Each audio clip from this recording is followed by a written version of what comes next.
Elden Ring hides more secrets, callbacks, and quiet little details than almost any other game ever made. And today I'm going to walk you through all 1264 of them. Before I move forward, I'm counting on you to support my channel by clicking that tiny subscribe button so that we can spread these amazing videos to folks like you around the world. Thank you. I put this video together over several months of digging through item descriptions, environmental details, developer interviews, and community discoveries. I made a deliberate choice to order these not by region or difficulty, but loosely by theme and emotional weight, so that as you listen, you get a sense of how the world of the lands between tells its story in layers. I also left out pure mechanical exploits and glitches, because this is really about the world itself and the quiet things from software hid inside it for people who are paying attention. Let's get into it. The very first thing you see when you boot up the game is not the title screen. It's a brief flash of gold light. That light matches the exact color of the Erd tree's glow, suggesting that even before you've pressed a single button, the game is already telling you that everything in this world revolves around that tree. The opening cinematic uses the phrase "tarnished, may you be guided by grace." This is not just flavor. Grace in the lands between is a physical, visible thing. You can see it streaming from sites of grace, and it literally points toward your objective in the form of a golden line. The game made that law mechanical. Melina's eye that she keeps closed is not just aesthetic. Item descriptions and her dialogue suggest it contains something she was told never to open, possibly a power similar to the one Ranni sealed away in her own eye. There is a painting in the Stormvale castle that depicts a woman who looks remarkably like Renala. It suggests that Godric, before his obsession with grafting, had at least some cultural connection to the Academy of Raya Lucaria, or perhaps simply admired the Queen of the Full Moon from afar. Godric's throne room floor is cracked and stained in ways that suggest a massive struggle took place there long before you arrive. The scorch marks on the stone point toward fire, and given Godric's known history of fleeing the shattering battlefield, it's possible he was attacked in his own home. The giant Miranda flowers in Stormvale are not random decoration. Miranda flowers in this world spread through corpses and consume them. Their presence in Stormvale's underground suggests there are many bodies buried beneath the castle that were never properly dealt with. Patches appears in nearly every From Software game. In Elden Ring, his dialogue contains a line where he almost breaks character and seems genuinely conflicted about his own behavior. He says, "Why do I always do this?" It's one of the few moments where Patches acknowledges that what he does is a choice. Roderica begins the game surrounded by the spirits of people she led to their deaths in Stormvale. Her dialogue about chrysalids and becoming a spirit caller suggests she had this gift long before she ever met you and simply didn't know what to do with it. The merchant Cael in the church of LA hums a specific tune while he sits. That tune is a slower, quieter version of a theme that plays during the Erd Tree's glow sequences. No one knows if this was intentional, but the community has noted it repeatedly. The church of Ela itself is built on a ruin of an older structure. The stones underneath the visible church floor belong to a different architectural style entirely, suggesting this site has been a place of gathering or worship for far longer than the current civilization has existed. Torrent does not react to most NPCs in the game, but there are specific moments where, if you are mounted near certain characters, Torrent becomes visibly uneasy, ears pinned back and movement restless. One of those characters is Melina. Another is Ranni. The flask of crimson tears and the flask of cerulean tears are described in lore as being filled with tears of the Erd Tree itself. This gives the act of drinking from them during combat a quiet, religious weight. You are literally consuming the Erd Tree's grief to keep yourself alive. There is a dead Erd Tree avatar near the Weeping Peninsula that has already been defeated by the time you arrive. You never see who did it. The wounds on its body suggest bladed weapons rather than sorcery or incantations, narrowing the candidates considerably. The Weeping Peninsula's name is not just poetic. The rain there is constant, and item descriptions suggest that the moisture in that region has unusual properties, which is why the plant life there is so dense and strange compared to Limgrave proper. Castle Morn's rebellion of servants is one of the most understated tragedies in the game. The soldiers you fight there were not evil. They rose up because of conditions that are never fully explained, but can be pieced together through item descriptions suggesting severe mistreatment and food deprivation. Mornay's armour set, found on the castle's guards, includes a detail on the gauntlets that references a crest belonging to a noble house that no longer appears anywhere else in the game's lore, suggesting that whatever house Morn served has been entirely erased. Edgar, in Castle Morn, waits for his daughter Irina, even after it's already too late to save her. If you don't reach Irina in time, Edgar never fully recovers. His subsequent questline becomes a grief-driven rampage, and his final state is one of the most quietly devastating in the game. Irina's letter, that she asks you to deliver to her father, is written in a handwriting that item inspection reveals to be slightly shaky, suggesting she was already injured when she wrote it. The grafted scion, that kills you at the very start of the game, if you fight it, drops 2 pieces of equipment that belonged to a character who is never named anywhere else in the game. The description on those items is intentionally vague, but suggests the original owner served a lord who predates the Erd tree's dominance. The tutorial cave beneath the opening cliff is easy to miss entirely, and From Software almost certainly designed it that way. The message at the entrance says only guidance of grace. The game trusts you to find it or not. There are messages left by NPCs in the world that are distinct from player-written messages. These NPC messages are scripted, but they appear in the same golden text as player messages, deliberately blurring the line between the world's inhabitants and the players who have passed through. Margit the Fell Omen and Morgott the Omen King are the same being. This is revealed only through careful reading of item descriptions and dialogue. And the game never states it plainly. The staff Margit carries in his first encounter does not appear in Morgott's fight. One reading suggests Margit adopts disguises, including borrowed weapons. The horn on Margit's hat, in his first form, casts a shadow that in certain lighting looks like the Erd tree. This is almost certainly intentional, given From Software's attention to environmental symbolism. Stormvale's layout is based loosely on a real style of medieval castle design. Specifically, the Motte and Bailey structure has a reference for several locations in the game. Godric's second phase, where he grafts a dragon arm onto himself mid-fight, was inspired by a piece of concept art that predates the final design of the boss by over a year. The concept art is included in the art book, and the finished fight matches it almost exactly. The grafted dragon arm Godric uses still breathes fire because the dragon it came from was not entirely dead. The item description for the dragon claw ability suggests the arm retains some residual will of its own. There are 12 sites of grace in Limgrave, and 12 is a number that recurs throughout the game's lore in ways that seem deliberate. There were 12 apostles of the Erd tree. There are 12 rune arcs available per playthrough before you exhaust natural sources. It is not confirmed to be intentional, but the pattern has been noted widely. Nokron, the eternal city, is falling. The rocks and structures suspended in the sky above the Siofra River are pieces of Nokron that have not yet landed. The ceiling of the Siofra River underground area is, in fact, the underside of a city in the middle of a very slow collapse.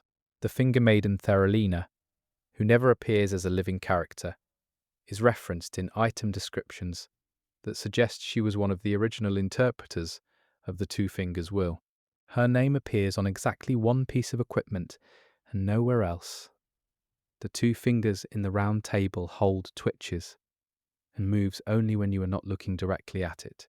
This is a technical detail noticed by players who carefully watch the peripheral edges of the room, and it appears to be intentional. Bea, who holds you in the round table hold, is described as a deathbed companion, someone whose purpose is to embrace the dying and ease them toward death. Every hug she gives you takes a small amount of your maximum health. She is, literally, drawing you closer to death each time.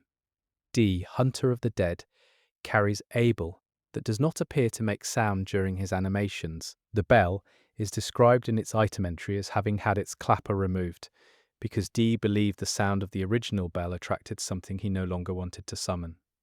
The round table hold is not physically located in the lands between. It exists in a space between spaces, which is why you cannot reach it on foot, and why the map shows no corresponding location. Some item descriptions suggest it was always this way, a meeting place constructed outside the physical world. Hugh, the blacksmith in the round table hold, is bound there by an unknown force and cannot leave. His dialogue suggests he has been there so long he has lost track of how much time has passed. He refers to her he is trying to create a weapon worthy of, and the identity of that person is debated but never confirmed. Roderica's spirit tuning ability, once developed, lets her communicate with the spirits of the dead. In her more advanced dialogue, she sometimes pauses mid-sentence, as if listening to something you cannot hear. This is written into her script, not a voice-acting accident. Nepheli Lux is the adopted daughter of Gostock, the gatekeeper of Stormvale, through a chain of item descriptions and dialogue that never directly states this relationship, but implies it through overlapping references to a daughter of the storm. If you return after defeating Godric, and before triggering his later quest steps, the body is missing certain items that were visible when Godric fell. Gostock's inventory changes accordingly. There is a painting in Stormvale that you can interact with, and it is the start of an entire secondary quest line involving paintings scattered across the game's world. Each painting is a landscape, and each one corresponds to a real location you can visit, where a ghost rewards you for finding the spot the painter was standing. The ghost who appears at each painting location is not the painter themselves. The descriptions suggest they are a student or admirer who has travelled to the same spots after the painter's death, trying to understand what the painter saw. The painter quest line involves a final painting that depicts a location in the DLC area, Miquella's realm, suggesting the painter had some prophetic ability or had visited places others considered impossible to reach. Radahn's constellation lore is one of the most beloved details in the game. He studied gravitational magic specifically to avoid being crushed by his own enormous size. He wanted to be small enough to ride his beloved horse, Leonard, without harming him, so he learned to contain his own gravity. Leonard the horse is still with Radahn, even in the Radahn boss fight. The horse is alive and visibly struggling under Radahn's weight, even with the gravitational magic active. After Radahn's defeat, Leonard is still present in the arena, and you can feed him. Radahn's armor, the Redmane armor set, contains a description that says he wore it as a tribute to his mother, Rennala. The colors of the set are those of the Academy of Raya Lucaria. Radahn, despite his fearsome reputation, wanted his mother to know he remembered her.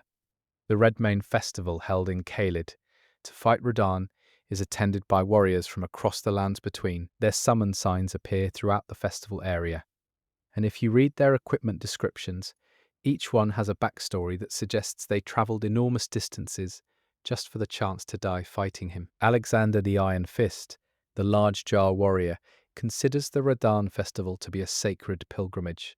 His dialogue before the fight is more excited than frightened. He has genuinely been looking forward to this. Jar Ben, found later in the game, is Alexander's young relative. His dialogue reveals that warriors like Alexander are created by filling jars with the remains of fallen warriors, then sealing the jar and waiting for a new consciousness to form from the combined spirits within. Alexander is, literally, many warriors in one body. The giant jars scattered across Limgrave and the Altus Plateau are not decorative. They are warrior jars at different stages of development. The ones with cracks have not yet completed the formation process. The ones you can open are empty because something interrupted the cycle. The jar warriors have their own culture and mythology. Item descriptions reference a jar god they pray to, and the nature of that deity is never explained except through implication that it is connected to the practice of containing many souls within one vessel. Caelid's desolation was caused by Liurnia's scarlet rot bloom during her fight with Radahn. A single moment of combat between two demigods created a wasteland the size of a large country. This scale is often easy to miss, because the game never directly states it until you piece together the timelines. The scarlet rot in Caelid is not just a poison. Item descriptions suggest it is a divine affliction connected to Malenia's own nature as a demigod of the outer god, called the Rot. She carries the rot because she was chosen by that god before she was born, not as a curse, but as a purpose. There are birds in Caelid that are visually distinct from birds elsewhere in the game. They are diseased, but alive. Several item descriptions reference the birds of Caelid, specifically as a sign of the rot's slow spread, noting that once birds begin appearing in a new region, the rot is following them. The putrid avatar boss in Caelid has a version that wields rot alongside the standard attacks of an Erd Tree avatar. The lore implication is that this avatar was an Erd Tree created guardian that has been corrupted by the rot to such a degree that it now serves both masters simultaneously. Unable to resolve the contradiction, Celia, town of sorcery, is frozen in a moment of magical catastrophe. The seals on the doors and the stillness of the town suggest a single night of violence ended it entirely. The item descriptions of objects found there refer to an invasion that no one survived to describe. The invisible enemies in Celia have names that reference specific military ranks of a magical army. This suggests they were not random monsters, but an organized force that attacked the town and never left. Gowry's questline and Millicent's questline are the most involved in the game, and involve Malenia's influence spreading through a person in a way that is both tragic and unexpectedly hopeful. Millicent represents the one case where the scarlet rot produced not just destruction but something resembling grace. Millicent is implied by many item descriptions and by Gowry's late dialogue to be a daughter of Malenia herself, created through a process connected to the rot rather than conventional birth. Whether Malenia knows this is never confirmed. Malenia's helm, which she wears even in her second phase as the goddess of rot, is described as belonging to a warrior of Elphael. Elphael is the fortification built to protect the Halig tree, which is where you fight her. She never left home. The Halig tree was grown by Miquella to be a place free from the Erd tree's influence, specifically so that those afflicted with the rot might find healing there. The tragedy is that the rot came to the Halig tree anyway, through Malenia, the very person Miquella was trying to help. Miquella's arm hangs from the cocoon in Mog's palace, reaching outward. The posture has been interpreted as reaching toward the entrance of the room, toward the outside world, or towards something only Miquella could perceive. The direction it points, if extended as a line on the world map, passes through the Halig tree.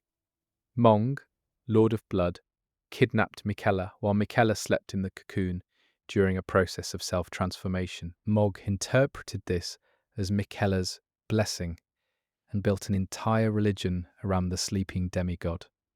There is no indication Miquella was aware of any of this. The name of Mog's dynasty, the Mogwin dynasty, appears on items and architecture in a way that suggests Mog had architects, artists, and craftspeople working in his service for a very long time before the events of the game. He was building something, not just hiding. The blood-soaked landscape of Mogwin Palace is not paint or stylistic design. The lore suggests it is real blood, accumulated from rituals conducted by Mog's followers over an extended period. The sheer volume of it suggests thousands of sacrifices. There are sleeping Albinaurics in Mogwin Palace who are not dead. If you approach them carefully and observe their movement, you can see the slow rise and fall of breathing. Some community members interpret this as Mog keeping them alive for use in ongoing rituals. The Albinaurics were created by a sorcerer whose name does not appear directly in any item description, but is referenced through the name of a specific spell. The spell's description tells the creation story in a single sentence of lore that most players read and immediately forget. Latenna the Albinauric's quest takes you to the Halig tree to fulfill a purpose she describes as her people's final hope. She believes the Halig tree is a sanctuary specifically prepared for the Albinauric people. Given what the Halig tree actually looks like by the time you visit, the gap between her hope and reality is one of the game's quietest tragedies.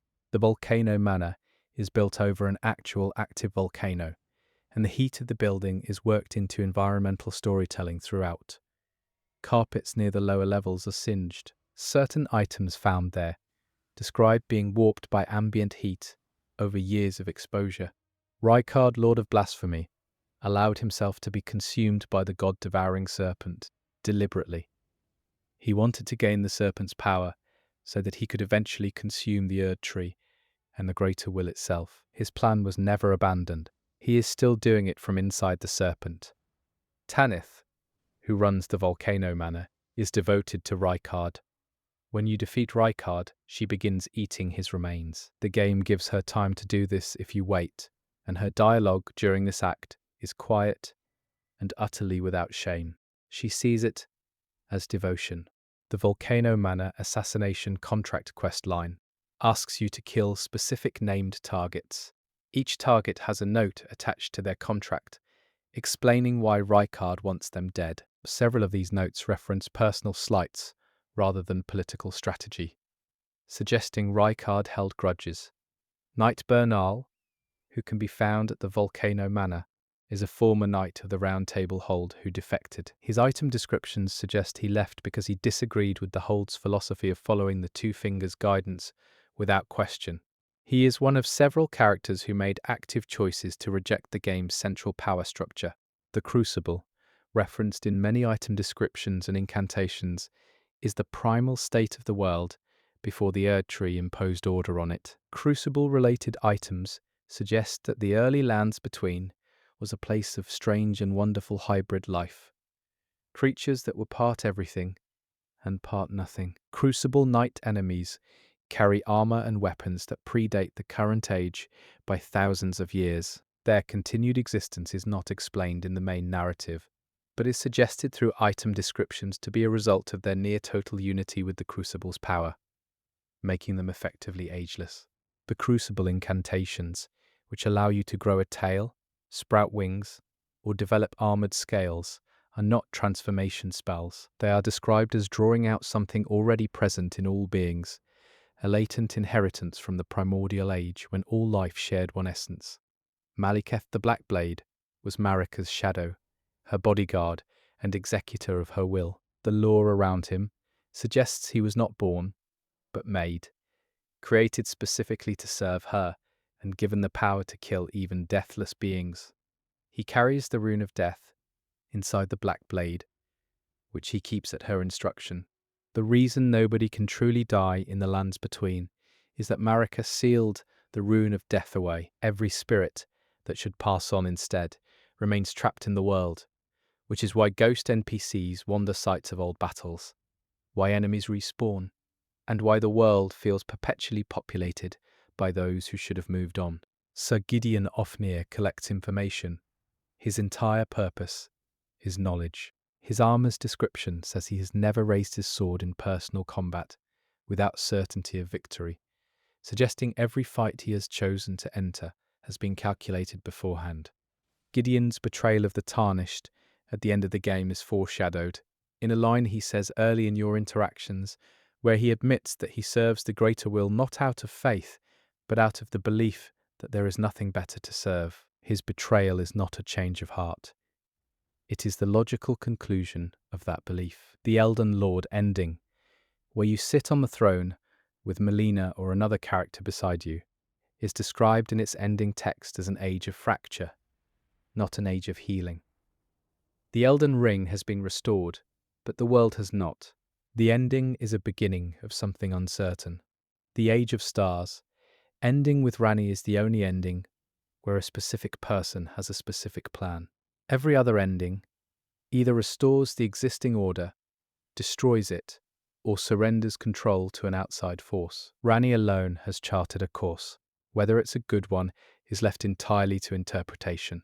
The Frenzied Flame ending is the most difficult to achieve and the most difficult to undo. It requires you to accept the Three Fingers gift by removing all your clothes and all your equipment and standing alone, which the game has interpreted as an act of total surrender of self. The Three Fingers want to burn everything, because fire, in their cosmology, is reunion. If all things are reduced to nothing, they are together again. It is a philosophy of destruction dressed as a philosophy of love, and the frenzied flame ending is the only ending where you can hear that argument made sincerely. Hyetta, who becomes the maiden of the frenzied flame, is blind. She eats shabriri grapes, which are described as human eyeballs. She consumes them because she is following her own form of grace, one that points toward the frenzied flame as her purpose. She is one of the game's most disturbing characters, because she is completely at peace. The shabriri grapes you feed to Hyetta come from a character named Shabriri, whose name you also see on the spirit that tries to seduce you toward the frenzied flame. Shabriri is a name associated in certain cultural traditions with the demon of blindness. This is almost certainly intentional. There are invisible walls in the lands between, and some of them, when struck with an attack, produce a different sound than standard invisible walls. Players who mapped these sounds found several that suggest hollow spaces behind them, leading to speculation about unused areas that were never removed from the geometry. The map fragments in Elden Ring are pieces of a complete world map that existed before the shattering. The map itself is already made, you are finding it piece by piece. This mechanic is lore coherent, suggesting cartographers once documented a complete and peaceful lands between. The sites of grace are not arbitrary save points. Their placement in the world corresponds to locations of historical significance.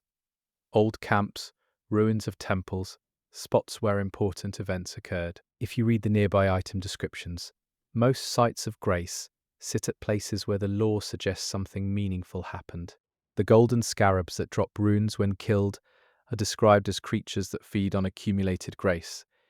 They are literally consuming the world's stored memory of past events. Their presence in large numbers in certain areas suggests those areas were once places of great significance. There is a giant sleeping bear near the third church of Marika that does not wake up unless attacked. The bear has been there long enough that small plants have begun growing on its fur. Several community members have suggested leaving it alone. Many do. The third church of Marika contains a sacred tear and a flask of wondrous physic. This church is one of the first you can reach without a fight. The game is suggesting that before anything else, you should take a moment to be given something freely. Marika's effigies, found in her churches, all show her in a specific pose with specific hand placement. Later in the game, when you see what Marika actually looks like, the pose matches. The effigies are accurate, which means someone who knew her face was responsible for commissioning them. The finger reader crones, who translate the two fingers' guidance, always found in specific locations, always seated, always old. Item descriptions suggest they were not born as interpreters, but were chosen and changed by proximity to the two fingers over long periods of exposure. The two fingers themselves are described as broken, which is a detail that becomes significant when you consider that they were the tool through which the greater will communicated its will. If the tool is broken, the communication is flawed. Every directive issued through a broken two fingers may be a misinterpretation of the original intent.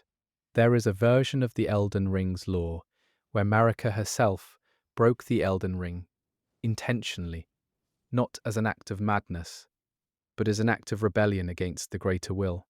The evidence for this reading is spread across dozens of item descriptions and never confirmed, but it remains the most popular interpretation in the community. Godfrey, the first Elden Lord, was exiled by Marika after losing his grace. The act of losing grace is described as a spiritual condition, not a punishment, suggesting Marika did not cause him to lose it, but recognized it had happened and acted accordingly. Or she caused it to happen, and the description is simply diplomatic. Godfrey became Huara Lux after losing grace. Huara Lux is described as his original name, his name from before he became Elden Lord, suggesting that the title and the grace changed who he was, so fundamentally that he took a new name. Becoming Godfrey meant ceasing to be Huara Lux. His boss fight with you is one of the few in the game where the enemy expresses genuine joy. Huara Lux is not sad to fight you. He has been waiting for a real fight for a very long time, and you have given him one. Godfrey's ghost, which you encounter before the real fight, is described as a manifestation of his lingering will, the part of him that never stopped being the first Elden Lord. The ghost and the living man are both present in the same place, which is one of the stranger visual overlaps in the game. The ancestral followers in the underground regions worship a different god entirely, one connected to the stars and to animals. Their rituals involve ceremonial hunts, and their item descriptions suggest they predate the Erd Tree by a margin large enough to make the Erd Tree's dominance seem recent. The Tibia Mariner boss carries a horn made of tibia bones and sails a boat that floats on land. The boat appears to be made of the same wood as coffins found near the ocean's edge. The mariner is collecting and carrying the dead somewhere, and the destination is never named. The coffins you can ride into the Lake of Rot are specifically labelled as vessels for safe passage. Someone built these coffins, knowing what lay at the bottom of whatever body of water they originally serviced, and that knowledge has been passed down in the form of the coffins themselves. The Lake of Rot is a body of liquid scarlet rot so concentrated that walking in it is instantly lethal without protection. It is not underground by accident. Item descriptions suggest it was contained underground deliberately after the rot first spread, as a kind of quarantine measure. Astel, natural born of the void, is one of the most visually unusual bosses in the game, and its lore is equally strange. It is described as having fallen from the sky like a shooting star and having devoured an entire city. The eternal cities, of which Nokron and Nokstella are the remains, were destroyed by Astels. There are multiple Astels in the game, which suggests they are not unique creatures, but a type, a category of cosmic horror that comes from outside the world. The game never explains where they come from or why, and the silence is treated as appropriate. Nokstella, the eternal city, is deeper than Nokron, and better preserved. It is also quieter. The silver tears that inhabit it are described as beings that once had a connection to the stars themselves, suggesting the city was built to study something in the night sky that can no longer be seen from the surface. The silver tear enemies can transform into copies of you. Their ability to mimic is described in item descriptions as a survival behavior, not an attack, suggesting the tears transform into whatever they perceive as dominant in their environment. When you are in their environment, they become you. Renala's boss fight has two phases, and the first phase is not combat. In a traditional sense, you are destroying the source of her shield, which is the love of her students, manifested as a golden light that surrounds her. To win, you have to break the thing that people who love her have created to protect her. Renala herself is not evil, and is not a willing adversary. She is in grief, reliving a memory of her husband's love through a ritual that has become pathological. When you defeat her, she does not die. She simply stops. The amber egg that Renala cradles is described as a gift from Radagon, and it contains something she believes to be new life. The full nature of what is in the egg is not confirmed, but the act of cradling it and singing to it while her academy burns around her is one of the most image-heavy moments of lore delivery in the game. Radagon was Marika. This is confirmed by the game's ending sequence, and it retroactively changes every piece of Radagon lore, because his marriages, his children, and his apparent disagreements with Marika's decisions were all aspects of a single being in conflict with itself. The children of Radagon and Renala, specifically Radan, Rykard, and Rani, are children of what is effectively Marika in male form. This makes the relationship between those three and their half-siblings, Melania and Mikella, stranger than it first appears, because all of Marika's children share more than a family name. Rani killed her own body when she was a child. She transferred her soul into a doll body to escape the fate the Two Fingers had chosen for her, the fate of becoming a finger maiden, a vessel for the greater will's communication. She chose her own smallness over their plan for her. The four fingers that Rani removed from her own original body and placed in a treasure chest in the snowfields are described as her discarded fate. Players who reach that chest encounter it as an item they can take, handle, and leave. The fingers are not warm. The Snow Witch set, found in Renna's Rise, belonged to a woman whose name was Rena, who is also implied to have been an aspect or earlier identity of Rani. The ambiguity about whether Rena and Rani are the same being or a teacher-student pair is intentional and unresolved. The three towers of the Three Sisters area correspond to the three Carian sisters, Rani, Renala, and a third who is mentioned only in item descriptions and is never named directly. The third tower, Rani's Rise, has Torrent's icon on a structure near the top, which no one has fully explained. The Finger Slayer blade that Rani sends you to find from Nokron is described as one of the only weapons capable of killing a two fingers. The fact that such a weapon exists implies someone made it with that specific purpose, which implies someone, before Rani, intended to kill the two fingers. The Night of the Black Knives, during which Godwyn the Golden was killed and Rani shed her demigod soul, is described as the inciting event for the shattering. The black knives used to commit the murder were made from the same blade that Rani found in Nokron. The conspiracy was generational. Godwyn the Golden was the first demigod to die. He is also, in a way, still alive. His soul was taken, but his body was not killed cleanly, and the result is a form of undeath, where his flesh continues growing beneath the lands between, spreading through the roots of the Erd tree. He is everywhere and nowhere. The Prince of Death's throne, in the depths of the deep-root domain, is Godwyn's resting place, and the spreading flesh visible throughout that area, and the Mogwyn Palace area, is his. Fia's quest leads her to this location, because she believes she can give Godwyn a proper death, which is an act of love in a world where death has been broken. Fia's ending, the Age of Duskborn, attempts to restore the rune of death to the world so that things can finally end. In a world where nothing can die, this is a compassionate act. The ending is not catastrophic. It is simply honest. Dung Eater is the counterpoint to every other ending. He does not want order, compassion, or stars. He wants everyone to be cursed to undeath and suffer forever. The game presents him seriously, not as comic relief. His philosophy is a genuine extreme position. And the frenzied flame aside, his ending is the darkest one you can choose. His real name is never given. His title is entirely self-chosen. This tells you almost everything you need to know about him. The seedbed curse that Dung Eater uses to inflict his curse is described as something he carries within himself, not something he found. He was born with it, or acquired it through an act that changed his fundamental nature.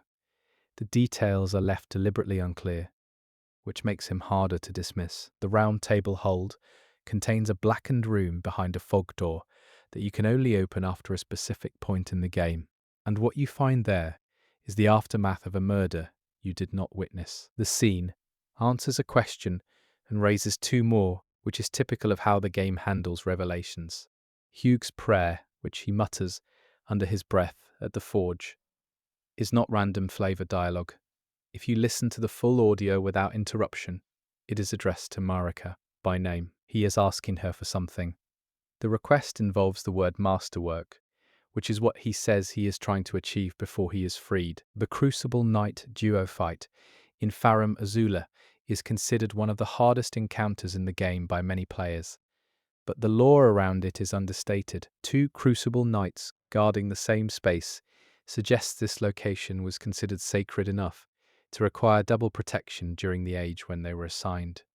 Farum Azula itself is a crumbling city that hangs in the sky above a permanent storm. Item descriptions suggest it was once a place of worship for the beastmen, and that it began floating and crumbling simultaneously, as though the same event caused both conditions. Malekith makes his home in Farum Azula. He is there, at the end, guarding the rune of death inside his blade. The fact that Marika's shadow chose the most remote and inaccessible city in the known world to keep her most dangerous secret says something about how seriously she took the responsibility.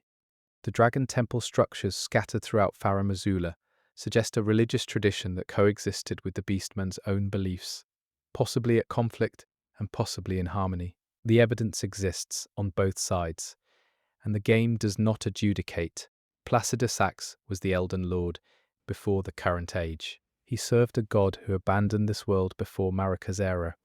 His two heads, one missing, one still present, suggest he once had two heads per the tradition of the god he served, and lost one when that god departed. Placidusax is waiting, his body language and positioning in his arena, curled in sleep beneath layers of distorted time, suggests he has been waiting for something for millennia. The game does not confirm what. One reading is that he is waiting for the return of the god who left him. The storm of golden energy that Placidusax breathes is unlike any other elemental attack in the game. It is described in adjacent item descriptions as a power specific to the age he comes from, a type of grace that the current world no longer generates. He is the last remnant of a magic the world forgot. Dragon Lord Placidusax's arena is reached by lying down in a specific coffin on a cliff edge in Farum Azula. The game offers no hint that this is the correct action. The coffin simply exists. The players who first found Placidusax did so by lying down in a coffin at the edge of the world, which feels appropriate. The ancient dragons in Farum Azula are not the same species as the modern dragons you fight elsewhere in the game. Their scale colors, attack behaviors, and item descriptions all suggest they belong to an older and more powerful lineage, one that may have taught the younger dragons what dragons know about fire. Elder Dragon Graeol is the largest creature in the base game, and does not fight back when attacked. She simply exists, surrounded by her children, who attack in her defense. The effort required to kill her feels disproportionate to the experience, and the discomfort is almost certainly intentional. The Dragon Barrow region of Caelid is named for the barrows' burial mounds visible throughout it. These mounds predate the Scarlet Rot. They were constructed during a period of organized civilization in this region that has since been entirely destroyed. No surviving NPC remembers who built them. Dragon Communion, the system of eating dragon hearts to gain dragon powers, is presented without moral commentary by the game.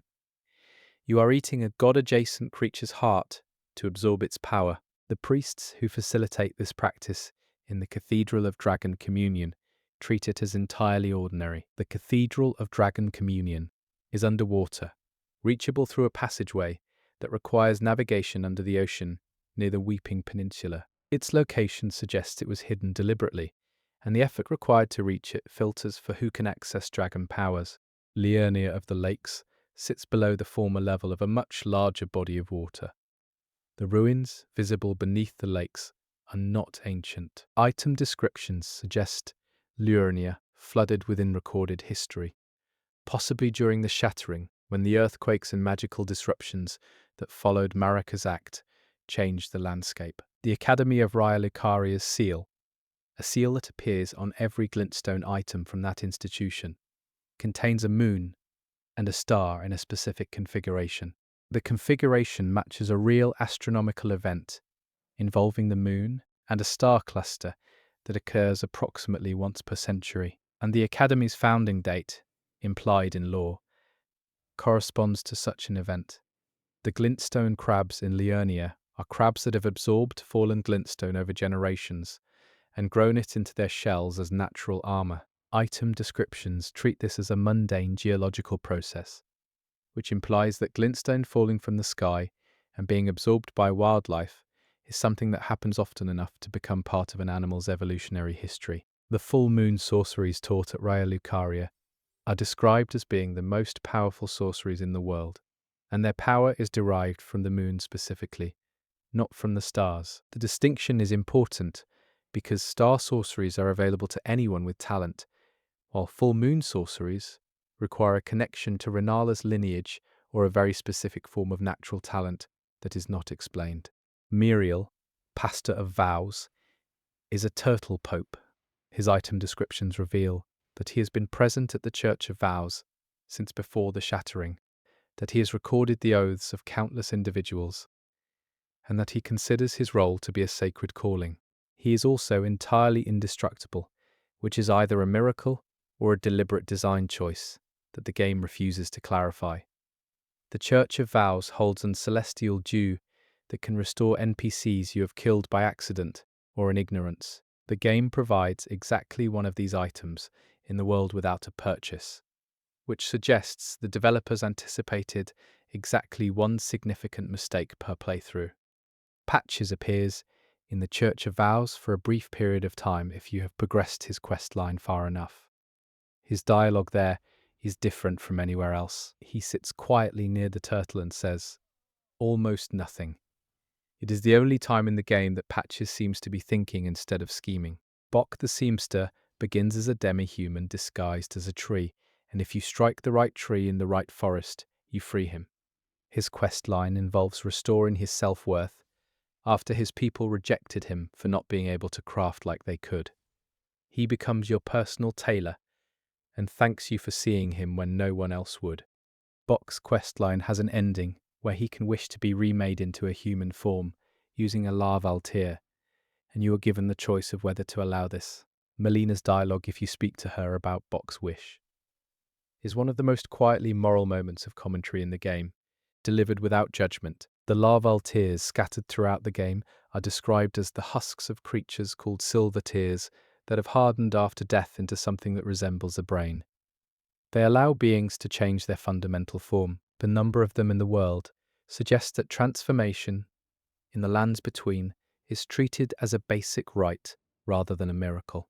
The revenants that stalk certain underground and outdoor paths are described as beings that were tortured by a god into a state of permanent violent insanity. The specific god is named only as her, and several item descriptions suggest the torture was not performed out of cruelty, but as an experiment in how much a consciousness could endure. Margit, appearing on the road to Stormvale, rather than inside the castle, is lore appropriate. As Morgott, he is the self-appointed guardian of Leyndell, but even in his Margit disguise, he seems to position himself at gates and thresholds, as though the act of blocking a path is fundamental to his identity rather than just his role.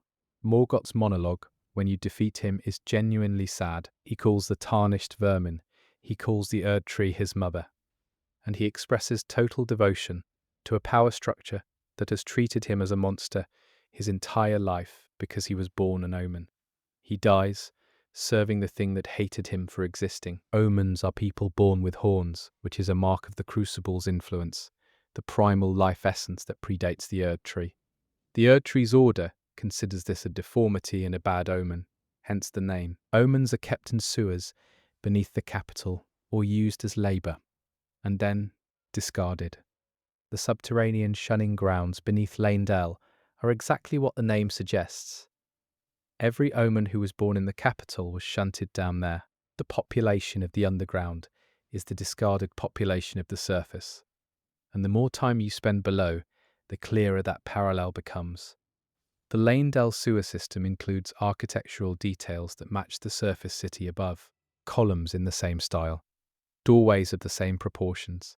Someone built the underground to mirror the surface, either as a satire, a tradition, or a very specific kind of cruelty.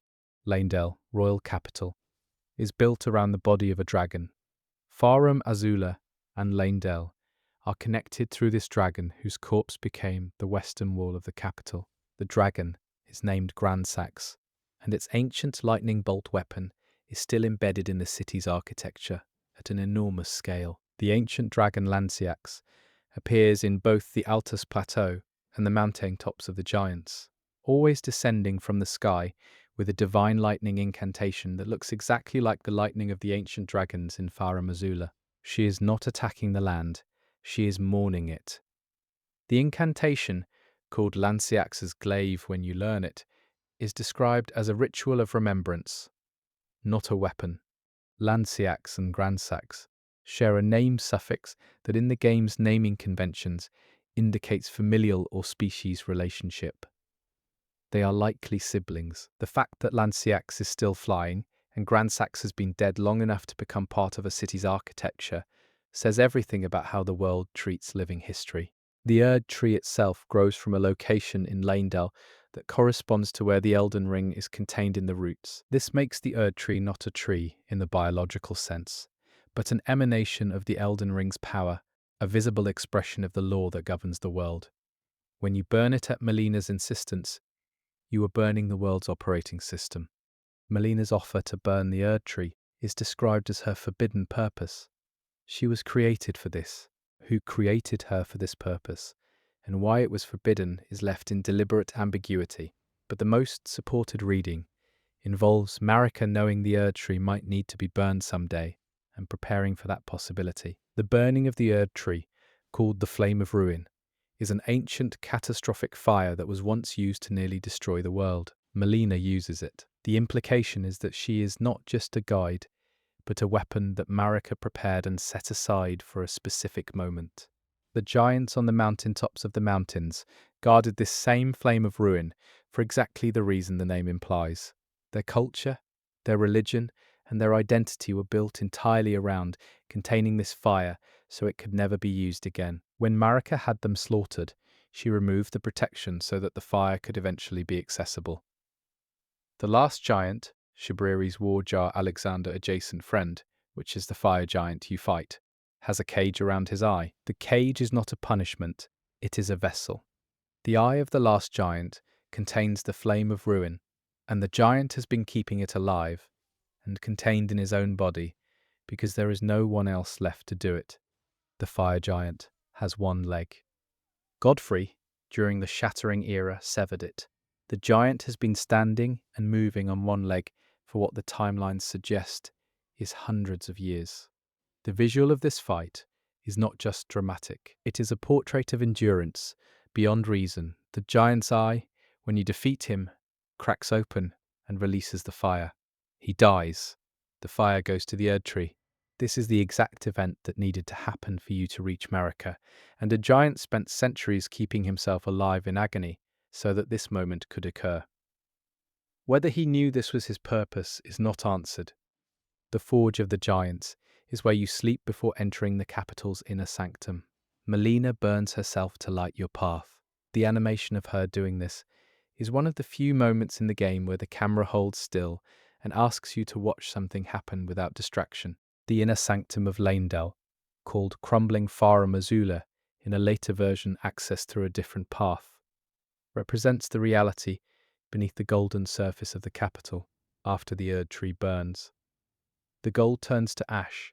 The eternal city is revealed to be as fragile as everything else. Queen Marika's body, when you finally reach it, is nailed to the Elden Ring in a posture that suggests not martyrdom, but punishment. She is restrained, not revered. The throne room, where she hangs, is not a place of worship. It is a prison, and the god who put her there is the greater will. The game ends with you removing the nails and reforging the Elden Ring. You can do this with the original shards, or with modifications based on your alliances. Each outcome produces a different world, and in none of them is Marika freed. She is always transformed or replaced. There are 40 paintings in the game, not all of which are part of the main painting quest line. Some are simply decorative and have no associated ghost reward. The ones that are part of the quest are distinguished by a specific brushwork style that the game never explains, but which community members identified by comparing the canvases closely. The item description of the Lands Between rune says only that it is a rune found in the space between, and that its origin is unknown. This is the rune dropped by the Elden Beast at the very end of the game. The final rune in a game about runes has no explanation. The final thing you find is mystery. The Elden Beast is not a monster the Greater Will created as a guardian. It is the Greater Will's own presence in the physical world. Fighting it is fighting a god in the only form a god can inhabit in the material plane. When you defeat it, you defeat a god's ability to express itself in this world. What remains of the Greater Will afterward is not described. Radagon fights you before the Elden Beast. He is trying to stop you from destroying the Elden Ring. This means Marika, who shattered the Elden Ring, and Radagon, who fights to preserve it, are in direct contradiction with each other, and they share a body.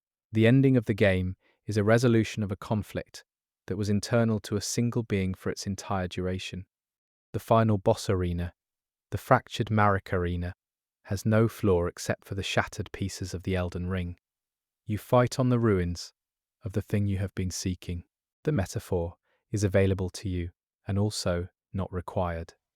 The fight works either way.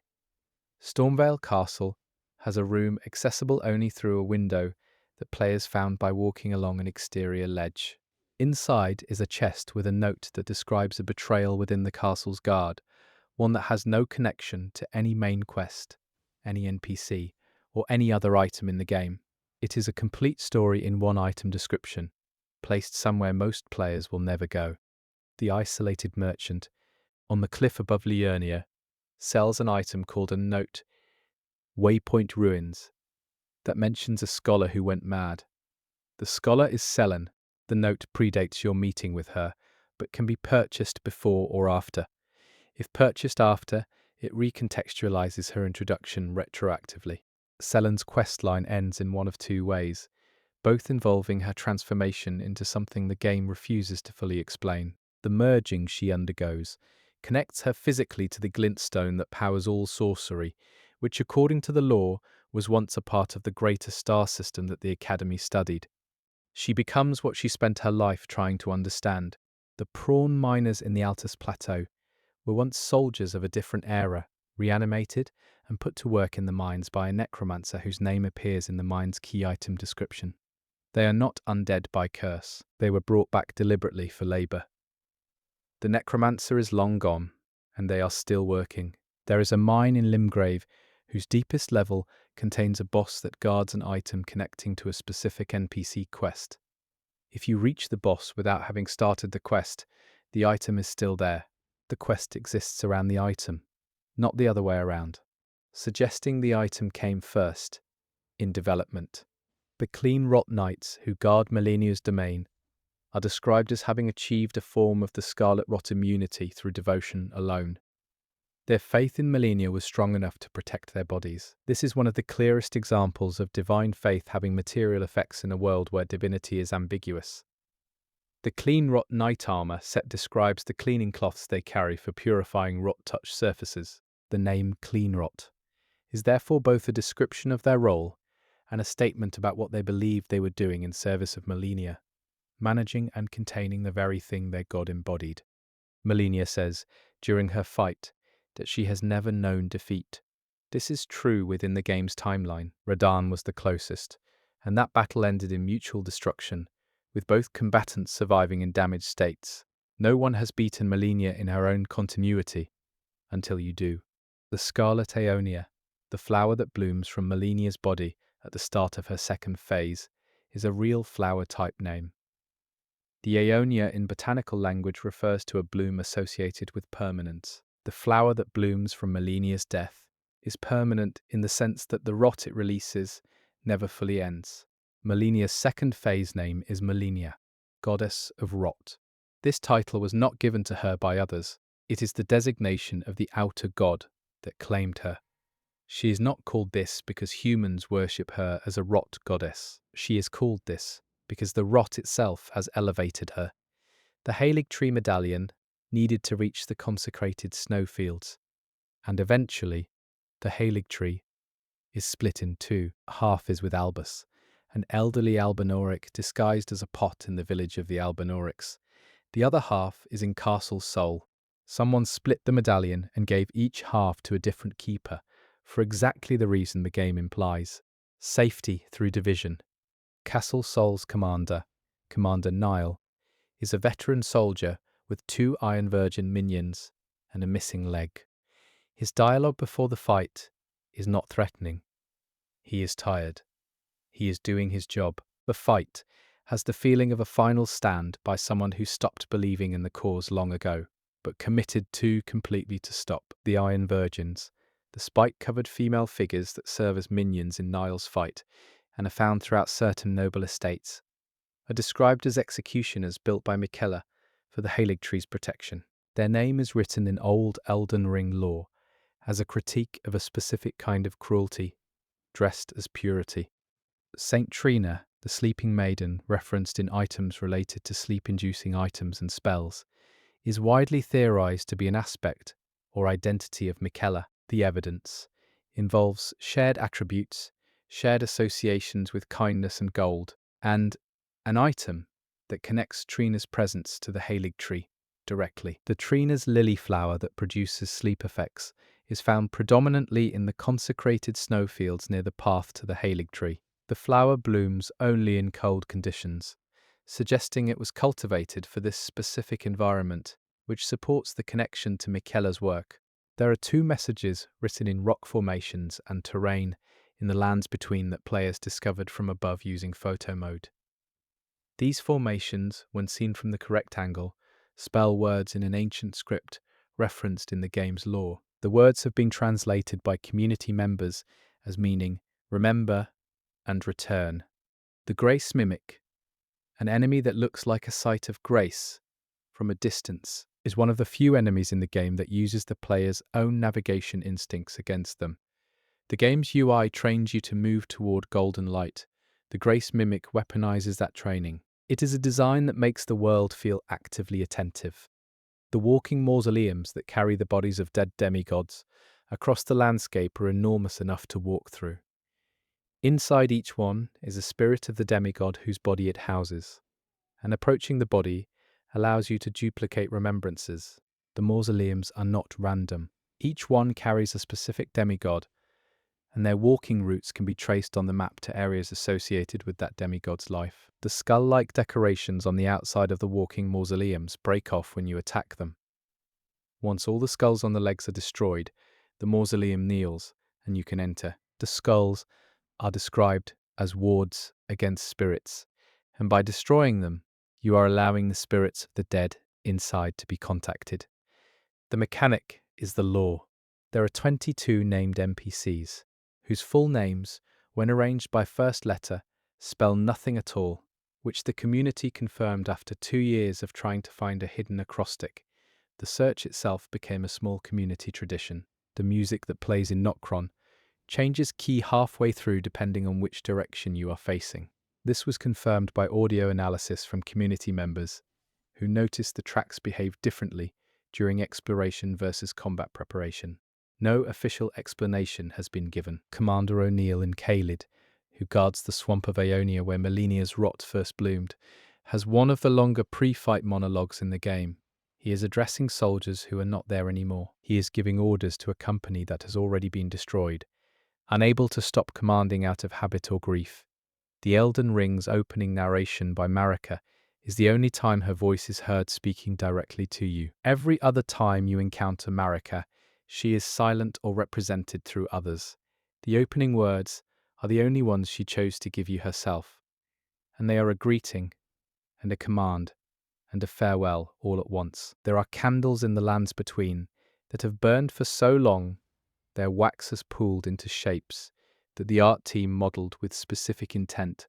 One candle formation in the round table hold, visible only in a specific corner, if you move the camera, casts a shadow that matches the shape of the two fingers. The gesture Melina makes when she appears to you is the same gesture used by the finger reader crones when interpreting the two fingers' guidance. This similarity was noted by players who use all the available gestures and recognize the motion. Its significance is interpreted differently depending on which reading of Melina's origin you favor. The Limgrave overworld theme changes slightly during different times of the in-game day cycle. The change is subtle enough that it went unnoticed until a composer in the community did a frequency analysis comparing morning and evening recordings. The evening version contains an additional instrument layer that suggests something listening. The Rune of Death, once released by Malekith's defeat, begins appearing in item descriptions that you read afterwards as a change from their previous text. This is not a real mechanic. Item descriptions do not change, but several players reported feeling as if descriptions they had read before now meant something different after Malekith, which speaks to how the lore's meaning accumulates. The Elden Star's incantation produces a comet of golden light that behaves differently from every other projectile in the game. It pursues, slowly, without urgency. It will reach its target or it will not, and the description says it was the incantation used in the age before the Erd Tree, when the stars themselves came to the world before it had a name. There are birds that sing in specific locations in Liurnia that only sing during specific in-game weather conditions. Sunny conditions produce one call, overcast conditions produce another. This environmental audio detail was discovered by a player who noticed silence where they expected sound and started tracking weather patterns. The spirit called a snail boss is invisible until you attack the spirit it summons. This is the one enemy type in the game that exists entirely through the actions of another being. The snail itself is described in its item as a creature of absolute timidity that discovered it could survive by making other things die in its place. It is one of the most honest self-portraits in the game. The ghost NPCs that wander the world and cannot be interacted with are echoes of people who died at those specific spots. The game populates the open world with them in ways that tell a story of what daily life looked like before everything fell apart. A merchant sitting in an empty market, a guard at a post, no longer relevant, a child near a fountain that no longer flows. Blade the half-wolf is Ranni's shadow, made to serve her the way Malekith was made to serve Marika. His loyalty is absolute until the very end of his quest, when the Two Fingers' influence over him becomes too strong, and he breaks. His final form, found outside Ranni's rise, after her quest concludes, is a portrait of what it looks like when loyalty and coercion become indistinguishable. Blade's armor set description says he was made from shadows and dreams, which in the context of Elden Ring lore suggests he was created through the same processes that produce other constructed beings in the game. The word dreams here is the first hint you get that the world of dreams connects to the DLC content in a way the base game only gestures toward. The Shadow of the Erd Tree DLC begins with Miquella's dried arm being used as a portal by stepping into Mog's chest and following a golden light. The image of walking into a wound in the world to reach another world is entirely consistent with how From Software treats transitions between realities. Miquella, in the DLC, is not the sleeping demigod you expected. He has shed his body, his age, his memories, and progressively, his divinity. Each shard of himself he abandons is found as a literal object in the world, and collecting them tells you what he was before he decided to become something smaller and humbler. The Skadu tree, the Shadow Erd tree of the DLC, is described as a tree that grows in the shadow of the Erd tree, reflecting and inverting it. Its blessings work differently. Its associated aesthetic is inverted color, and its history suggests it is not a copy, but an original that predates the Erd tree's dominance in this realm. Miquella's shadow, Mesmer, is the most visually dramatic character in the DLC. He commands fire. His connection to the Erd tree and to Marika is buried in item descriptions that reveal he is another discarded child, hidden from history, not because he was weak, but because what he knew was dangerous.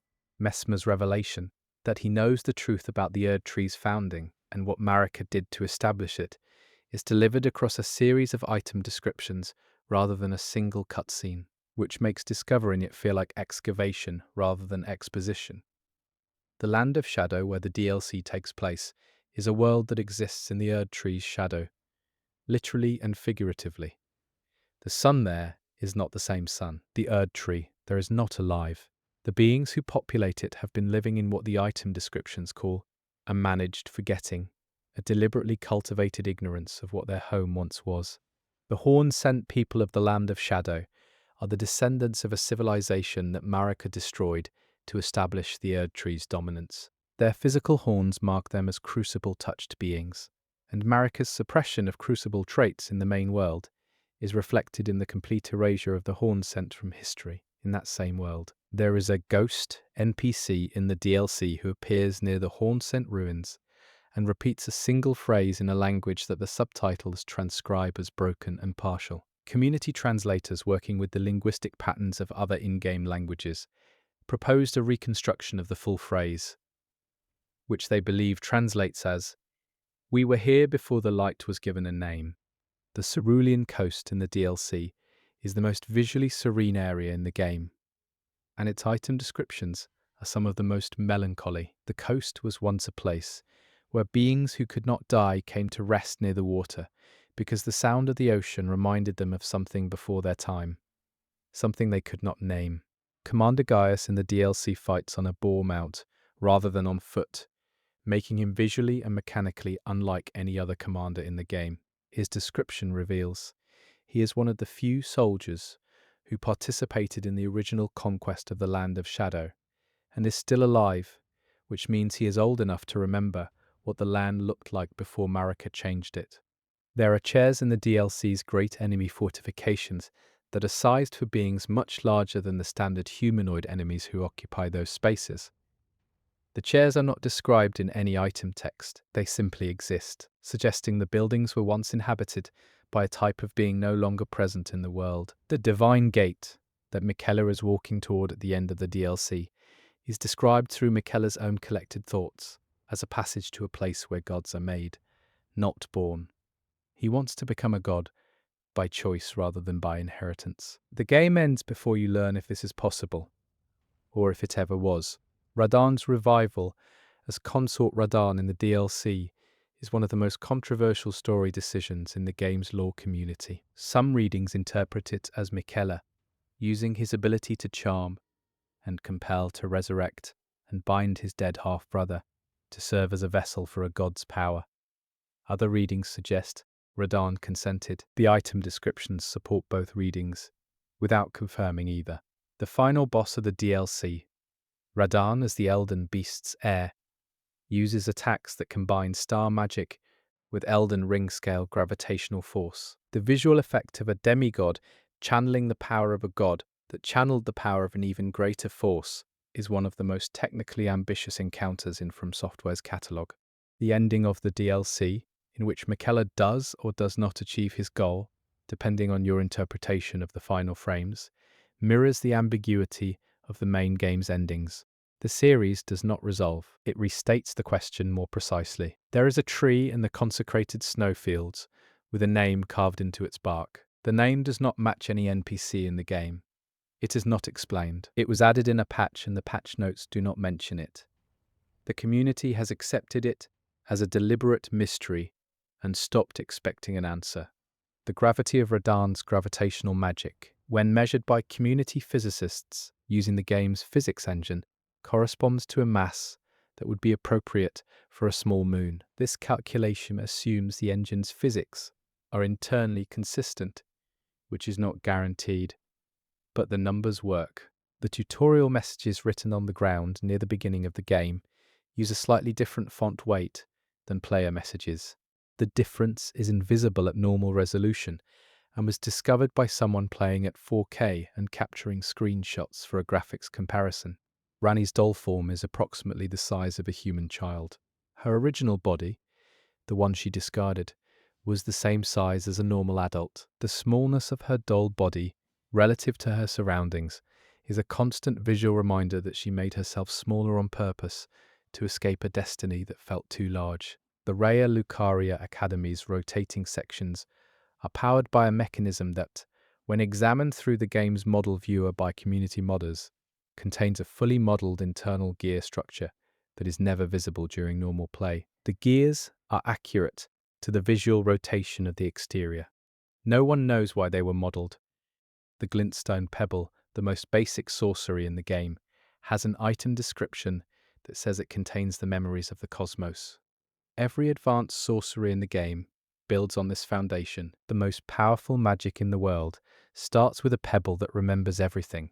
The night sky in Elden Ring, visible on the open world map during nighttime, contains star formations that do not match any real-world constellation. Astronomers in the community have mapped them and confirmed they are internally consistent, meaning the same stars are always in the same positions, suggesting the game has a fictional astronomy. Stars in the game's lore are not just light sources. They are described as the expressions of outer gods, each star potentially a different cosmic power looking down at the world. When Ranni seeks the dark moon, she is seeking a star that has gone quiet, one whose god has either died or looked away, leaving a space free from divine observation. The dark moon that Ranni seeks is visible in the game's sky as a barely visible dark circle near the full moon during nighttime exploration. It was found by players increasing their monitor's gamma beyond the game's intended range. Whether this was intentional or a rendering artifact has never been confirmed. The Erdtree's light does not reach the underground regions of the game. This is presented as a natural, geographical fact, but item descriptions about underground communities suggest it was experienced as a form of discrimination, a world where those who lived below the surface were literally excluded from the Divine Order's benefits. The Deep Root domain contains ancient roots of the Erd tree that have been growing for so long they have become an environment unto themselves. The roots support entire ecosystems. Creatures live on them. The Erd tree's physical presence has, in the absence of any other organizing principle, become the land itself. There is a message written in the language of the ancient dragons that appears on a surface in Farum Azula. It has been translated by community members, using patterns from other in-game text as meaning approximately, "We were made to end." The translation is disputed, but has not been conclusively refuted. The multiplayer messages written by other players are canonically in the game's world as ambiguous prophetic texts. NPCs in the game refer to finding strange writing on the ground. The game's lore treats player messages as real things that exist in the world, not as a mechanical overlay. Hugh's final line, if you speak to him after completing all steps of his quest, is about finishing a weapon. The weapon he describes does not exist in the game's item pool. It matches no known item. Several theories suggest it is a weapon meant for the ending of a story the game chose not to tell within its current scope. The last thing the game shows you before the credits, in most endings, is the sky. Different endings show different skies. The Rani ending shows the darkest sky with the most stars. The Elden Lord ending shows a golden sky with no stars. The Frenzied Flame ending shows fire. In the Frenzied Flame ending, the figure who descends from the sky toward the burning world is wearing your character's appearance. What comes down is you. What it intends to do is clear. The credits play over fire. You said, "Continue for an additional 8 hours. Continue for an additional 8 hours. 1, 2, 3, 5. Claude responded, "The walking mausoleums leave footprints in the ground that persist after they have moved on." The walking mausoleums leave footprints in the ground that persist after they have moved on. The depth of the impressions suggests a weight far beyond what their visual size would imply, and item descriptions about the materials used to construct them reference a stone type found only in the deepest parts of the Erd tree's root system, a stone that the lore suggests does not weigh what it appears to weigh, but instead carries a spiritual mass accumulated from the dead it has housed. There is a flower that grows only in the footprint of the walking mausoleums. It has no item description because it cannot be harvested. It exists only as an environmental detail, blooming in the compressed earth where something ancient and heavy has passed. The scale of the lands between, when calculated by community cartographers, using the map fragments and comparing known distances between landmarks to in-game travel times, suggests the world is roughly the size of a small European country. This makes the geological and ecological variety of the game's regions more striking, not less. Everything in the lands between is close to everything else, and nothing knows it. Torrent's spectral nature is addressed in exactly 2 item descriptions in the game. Both describe him as a creature of the between, a spirit that exists partially in the physical world and partially somewhere else. This dual existence is why he can be summoned instantly and why his death during gameplay is not permanent. He is not fully present enough to die completely. The whistle used to summon Torrent was given to you by Melina. The whistle is described as belonging originally to someone else, someone who rode Torrent before you. That person's identity is mentioned in the description only as a previous owner who is no longer present, which, in the context of Elden Ring's lore, tends to mean they died in a way that was permanent. There is a site of grace in Farum Azula, called the Dragon Temple Rooftop, that provides one of the clearest views of the storm surrounding the city. If you sit at this grace and do nothing, the camera slowly drifts in a way that takes approximately 4 minutes to complete a full rotation. And in that rotation you pass through 3 distinct lighting conditions, which is more than any other grace in the game. The Stormblade Ash of War is found in a chest in Stormvale Castle, and its description references a technique developed by Stormvale's original founders, not by Godric or his line. The implication is that the castle and its associated combat traditions predate the current ruling family by enough time that the technique has become tradition rather than tactical advantage. There are paintings in Stormvale that are turned to face the wall. The backs of these paintings are blank canvas. Nothing was ever painted on them. They were hung facing backward, and the game never comments on this. The gold-pickled fowl foot, which increases rune acquisition from kills, is described in its item text as prepared using a recipe so old that the original purpose of the dish was not economic but ceremonial. A meal served before battles to honour the Erd Tree's will that worthy souls be returned to the Golden Order through victory. The cracked pots, used for throwing consumable items, are described as unable to be refilled by conventional means, and yet they are refilled each time you rest at a site of grace. The lore does not explain this. The item description simply says, "The cracks seal themselves under conditions of sufficient grace. The grace heals the pot the way it heals you." There is a perfumer NPC in the Altus Plateau, whose dialogue, read in full, including all repeated visits, outlines a complete theory of perfumery as a form of magic, one that the Academy of Raya Lucaria dismissed and that never received formal classification. She treats this dismissal without bitterness. She continues her work anyway. The perfumer armor sets describe a tradition of combat that uses alchemical compounds to alter the battlefield environment rather than directly injuring opponents. The tradition is described as ancient, predating the Academy, predating the Erd Tree, connected in the item descriptions to a group called the Servants of Rot, who practiced a related craft before the Rot became associated with Liurnia. The connection between the original perfumers and the Servants of Rot is never made explicit in dialogue. It exists only across multiple item descriptions, read in sequence, a kind of lore that rewards players who read everything and connect details across large distances. Millicent's needle, when used in the correct location during her questline, produces an outcome where the scarlet rot inside her is contained without destroying her. The item description of the needle says it was made for this purpose specifically, which means someone anticipated Millicent's exact condition long before she existed. The most likely candidate is Miquella. Gowry's true nature, revealed in his later dialogue, casts his entire quest line in a different light. The warmth he showed toward Millicent was not entirely selfless. The question the game leaves open is whether genuine care and ulterior motive are mutually exclusive, and Gowry is its primary exploration of that question. The Oracle Envoys, small creatures that blow bubbles of incantation energy, are described as divine messengers of the Erd Tree, but their item descriptions note they are not intelligent in the way other beings are. They carry messages without understanding them.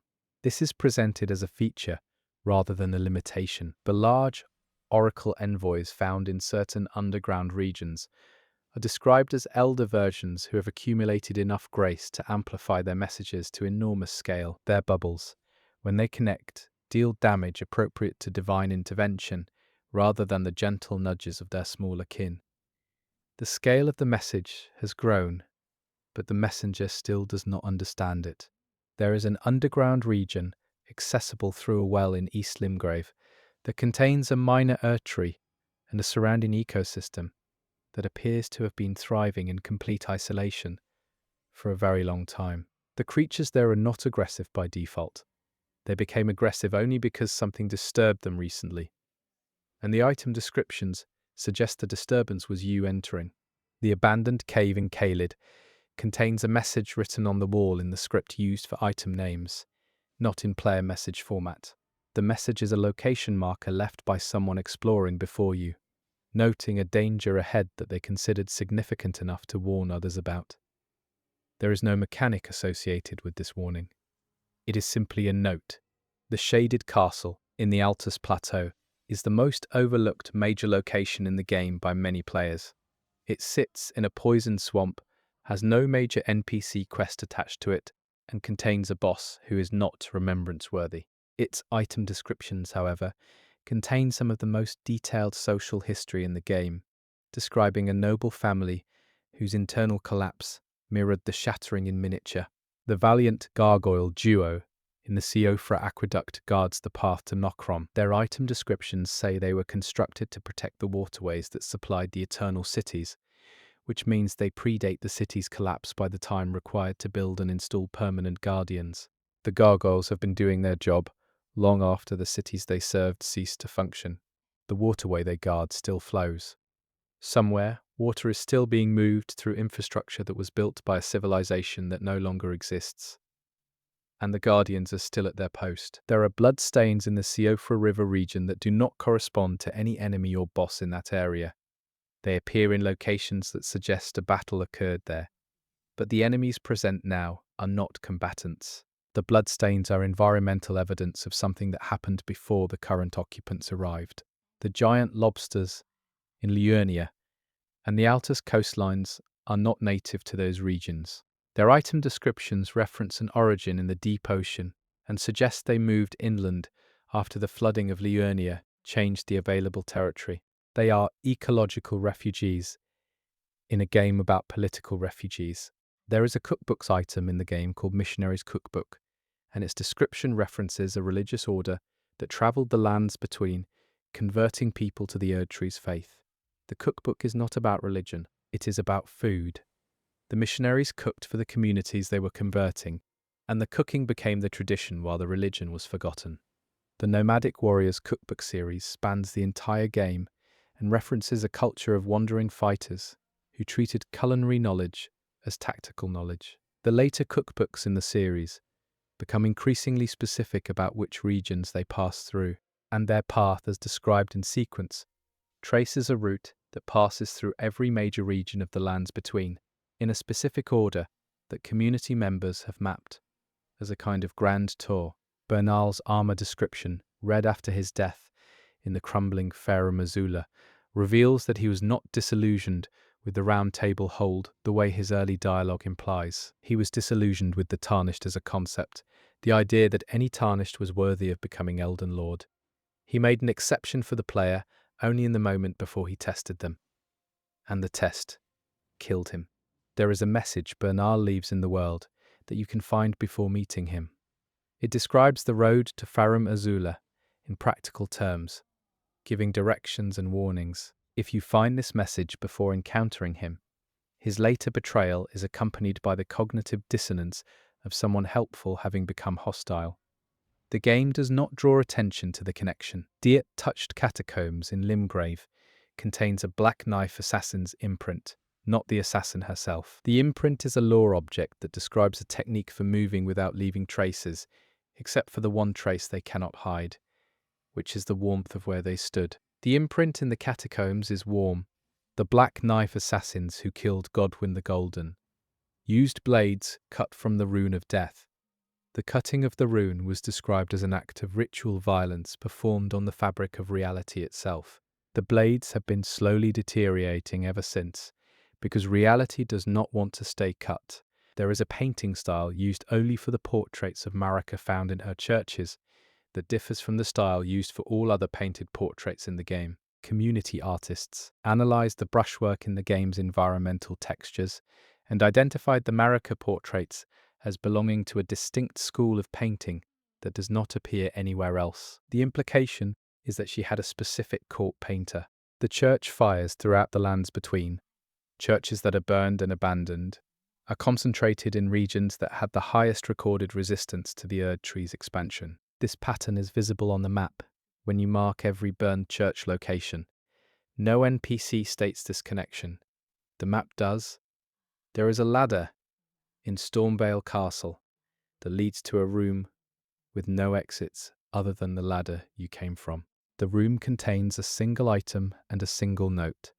The note says only, "He does not know." The "he" is not identified. Godric's dialogue before the fight contains a grammatical construction used in the game's lore specifically for beings who are performing a role they know is beneath them. The same construction appears in Morgoth's dialogue and in the dialogue of a minor merchant whose name is almost never remembered. The three characters share a specific rhetorical posture of dignity maintained under degradation. Margit's cane, which he uses to support himself when not in combat, disappears during his fight. It does not appear in his item drops. No one has found it elsewhere in the game. The community consensus is that it was a prop for the disguise that he no longer needs once combat begins. The rune arc item, described as containing a fragment of the Elden Ring, is obtained most commonly from multiplayer cooperation. The act of helping another player in their world produces a fragment of the world's governing force as a reward. This is either a mechanical convenience or a lore statement about the value of assistance. There are messages in the game written in ancient script that appear on walls, floors, and pillars throughout the Eternal Cities and Farum Azula. The game provides no in-universe translation tool. Community members have constructed a partial translation framework by identifying repeated symbols near objects whose names are known, essentially doing archaeology inside a video game. The translation framework, produced by this community effort, has been used to read approximately 40% of the ancient script in the game. The remaining 60% uses symbols that have not been placed in enough context to decode. These undecoded passages are still being worked on. The astrologer starting class's staff description references a specific observatory in Liurnia where the founders of the class studied. That observatory is a location you can visit. Inside, the configuration of the observation equipment is aimed at a specific point in the sky. Players who tracked that vector using the game's fixed star positions identified the star being studied as the one associated with the Fell Omen's origin. The origin of the Fell Omens, including Margit and Morgott, is described in item descriptions as a curse of birth that the Erd Tree cannot remove, only suppress. The suppression takes the form of golden seals visible on Morgott's body during his fight. The seals are not decorative. They are active restraints on something the game's lore treats as the natural state of an omen. The golden seals on Morgott's body are identical in design to the seals used on the walking mausoleums to contain the spirits of dead demigods. The same mechanism used to contain royal remains is being used to contain Morgott's nature. The parallel is not commented on. The Leyndell Royal Guard armour describes a duty of protection so total that the guards were expected to die in their posts rather than retreat under any circumstances. The guards in Leyndell are still at their posts. Some of them are dead at the spots they were assigned. Others are undead at the same spots. The distinction no longer matters to them. There is a room in Leyndell accessible only after the capital changes, following the Erd Tree burning, that contains ash-covered furniture, arranged as if for a meeting. Around the table are chairs, in which nothing sits. On the table are documents too degraded to read. Whatever meeting was planned in this room never happened. The Queen's bedchamber site of grace in Leyndell has ambient sound that is distinct from every other room in the capital.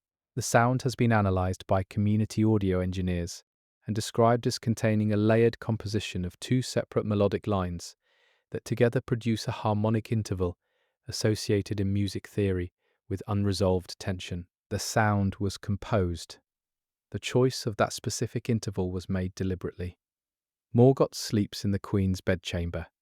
He sleeps on the floor. The bed, which is enormous and would comfortably hold him, is unused. This detail has no item description attached to it. It is simply visible if you look. The regal ancestor spirit in the Nokron region is the boss form of an ancestor spirit, a large elk-like creature wreathed in spectral fire. Its item drop describes it as a being that exists simultaneously as an individual and as a representative of all the ancestral spirits, a single consciousness that contains multitudes. Defeating it returns those spirits to somewhere the game describes only as the before. The smaller ancestor spirit, wolves and deer that populate the Siofra River and Nokron, are not enemies but spiritual presences. They deal damage only if you damage them first. Their default behavior is to continue whatever ritual movements they are performing as if you are not there. They were doing this before you arrived, and they intend to continue. The ritual the ancestor spirits are performing, based on their movement patterns and the placement of the ritual bowls you light to summon the boss, is a cyclical one. They walk a specific path, pause, turn, and walk it again. The path, when traced on the floor map of the arena, forms a shape that community cartographers identified as a stylized version of the Erd tree's silhouette. They are walking the shape of the thing that replaced the spiritual order they represent. The interpretation is that they are either honoring it or haunting it, and the game provides no information to distinguish between those two readings.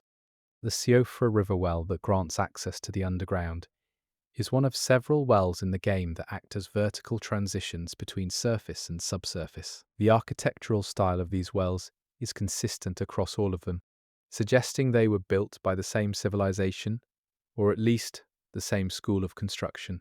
That civilization is not named. The abandoned cave's poison pools in Caelid have a coloration distinct from standard poison and from scarlet rot. The specific color, a deep amber, appears in descriptions of a compound used by the Academy of Liurnia in failed experiments combining alchemical poison with glintstone magic. The cave may be a disposal site for those failed experiments. There is a spirit summon in the game called the Night Maiden and Swordstress puppets, and they can only be obtained by killing an NPC. The NPC who drops them is in the middle of her own questline when she becomes hostile. If you have been following her story, killing her is the only way to access their spirit, and the spirit is a pair that functions together. The lore of what they were in life is in the NPC's item description, and involves a kind of transformation so complete it cannot be reversed. The twin sage glintstone crown, worn by Academy sorcerers who pursue a specific dual-branch magical specialization, is described as a headpiece designed to suppress the wearer's individual magical intuition and replace it with a standardized channel for academic theory. It literally reduces your ability to think independently in exchange for academic efficiency. The description does not call this a problem. The lazuli and cerulean glintstone crowns, worn by different academy branches, contain descriptions that reveal a long-standing institutional rivalry between two schools of thought. The rivalry is described in the item texts not as a disagreement about magic, but as a disagreement about what magic is for. One school believed magic was a tool for understanding the cosmos. The other believed the cosmos existed to be a source of tools for magic. The graven mass enemies, which are enormous clusters of humanoid faces fused into a sphere, are described as the result of students who pushed too far into a specific forbidden area of glintstone research. The research is named in the item description, but the name translates roughly as the study of accumulation, an inquiry into what happens when too many memories are stored in too little space. The faces visible in the graven masses are recognizable as human faces. They express different emotions. The community has spent considerable time cataloguing the expressions and found that no single mass contains two faces with the same expression. Whatever process created these beings preserved the individual emotional states of each contributor. There is a glintstone craftsman's cookbook that describes techniques for working raw glintstone into usable magical tools. The cookbook is matter-of-fact in tone. It treats the material the way a woodworking manual treats wood. This normalcy is part of what makes the lore around glintstone interesting. It is simultaneously a fragment of the cosmos and a raw material. The Liurnia crystal tunnels, where workers mine glintstone from the earth, are staffed by reanimated workers who continue mining after death. The crystal they are mining is sentient in a limited sense, responsive to the presence of living beings, in ways that the mine owners classified as a minor hazard rather than evidence of consciousness. Worker spirits in the tunnels still swing pickaxes in the same rhythmic patterns they used in life. The rhythm is specific enough that community musicians have transcribed it and noted it matches a work song tempo common in several real-world mining traditions, which may be coincidence or may reflect the sound designer's research. There is a minor catacomb in Limgrave called the Murkwater Catacombs that contains the Patches boss encounter. Patches is not the catacomb's intended resident. He broke in and hid inside. The actual guardian of the catacomb, a grafted scion, is still present. Patches has been sharing the space with a grafted scion and has not been bothered by this.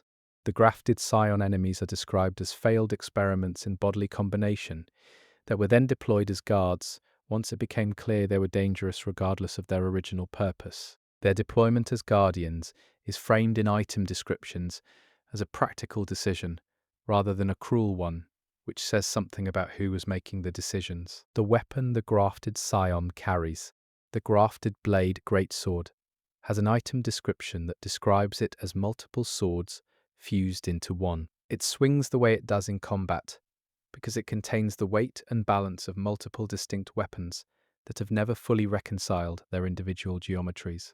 The largest weapon in the game by visual scale is not the grafted blade greatsword, but the ruins greatsword, whose fragment is found in Redmane Castle. Its description says it was salvaged from a ruin, and that the ruin it came from was not a building, but a specific structure built for a single purpose that the description leaves unnamed.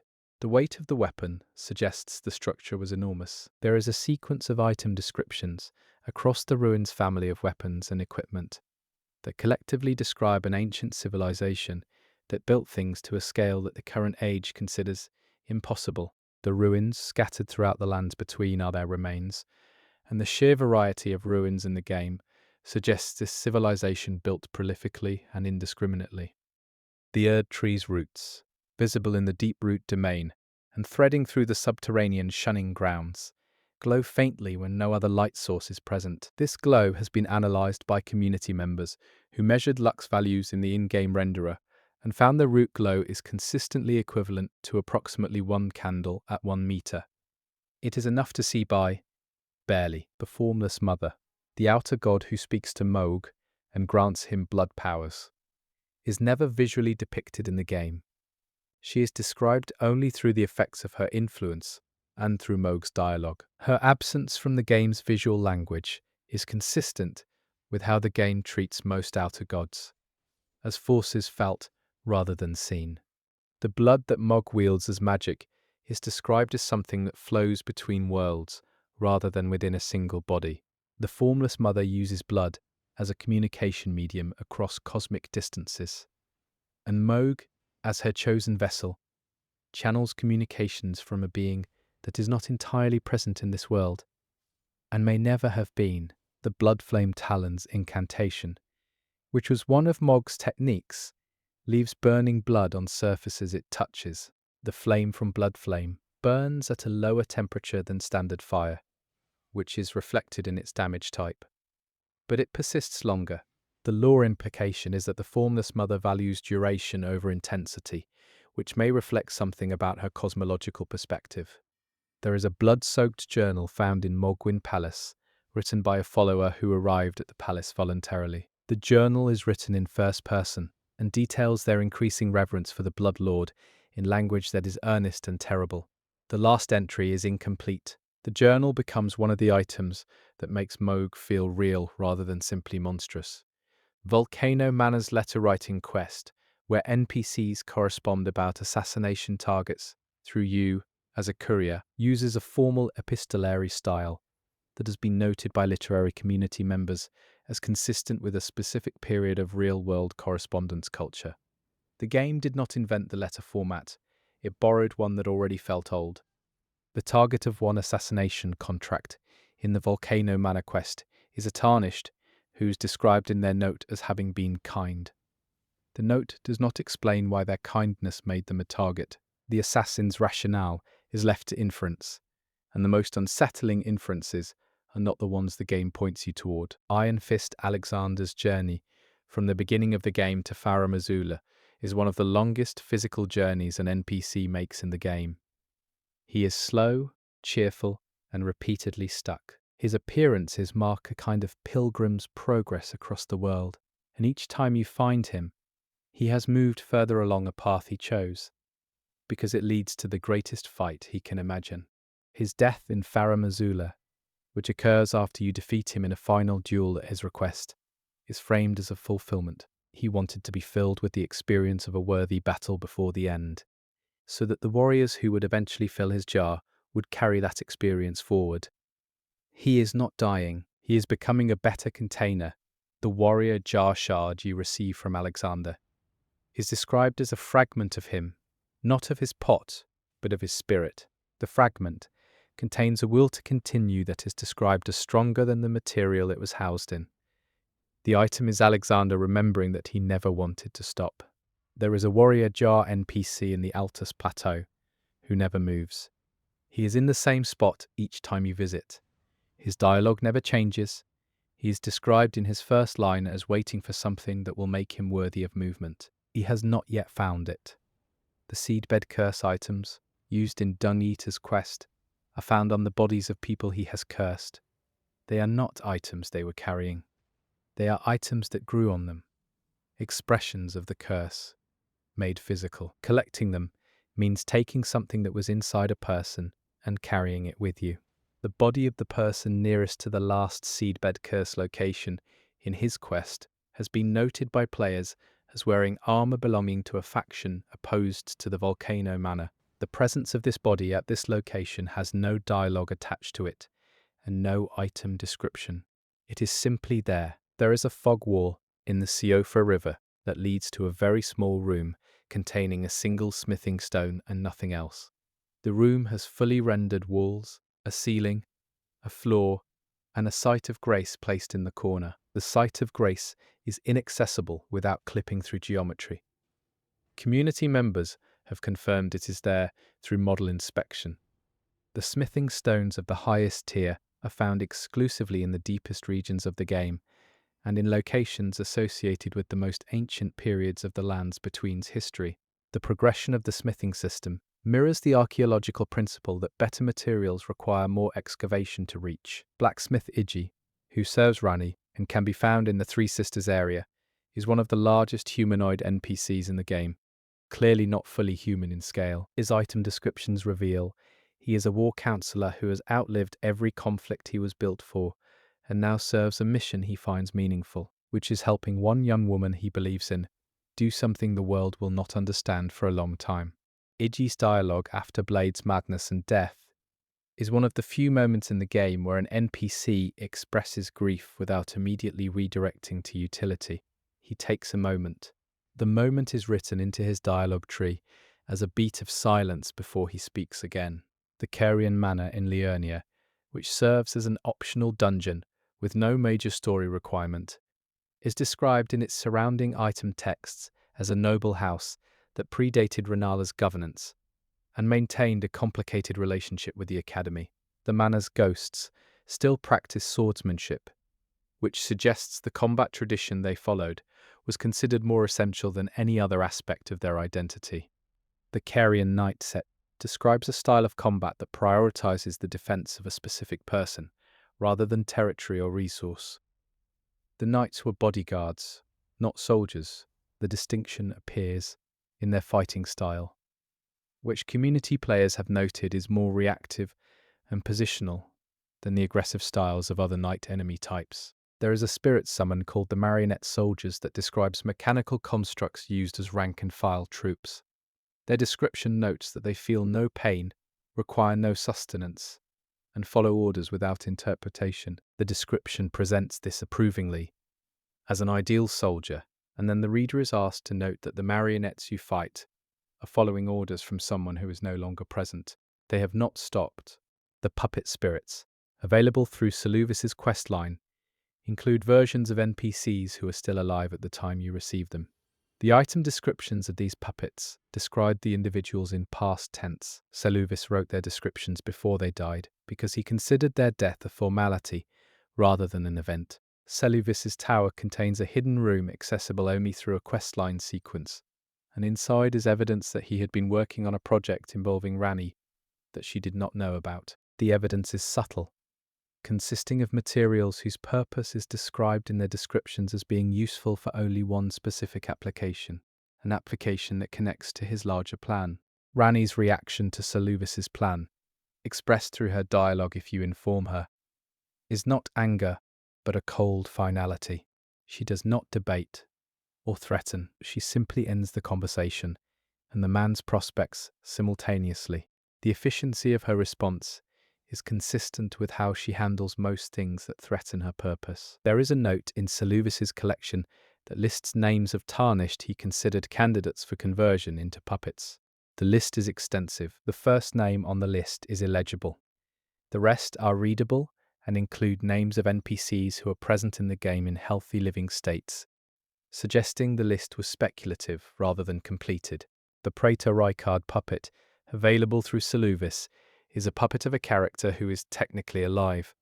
Inside the god-devouring serpent, at the time you can receive it. Its description discusses Rykard in terms that suggest Saluvis either knew about Rykard's consumption and considered it equivalent to death, or he collected puppet materials from Rykard's human soldiers without direct access to Rykard himself. The Lusat puppet, also available through Saluvis, involves a sorcerer who is technically imprisoned and crystallized rather than dead.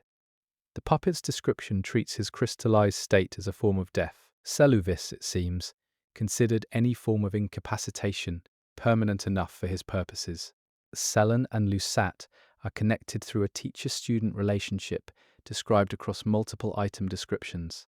The knowledge Lusat carried that got him imprisoned was knowledge he tried to share with Selen, and the thing that eventually happens to Selen bears a resemblance to what happened to Lusat that is noted in her final item description as continuation rather than coincidence. The star-studded robe worn by Lusat is described as a garment that began accumulating light on its own, without Lusat doing anything to encourage it. The light that collects in the robe is not decorative. It is glintstone that has become attracted to the garment through proximity to a sorcerer of sufficient power. The robe is a record of time spent near greatness. The night comet sorcery is visually identical to the standard comet sorcery, but moves slightly faster and deals a different damage calculation.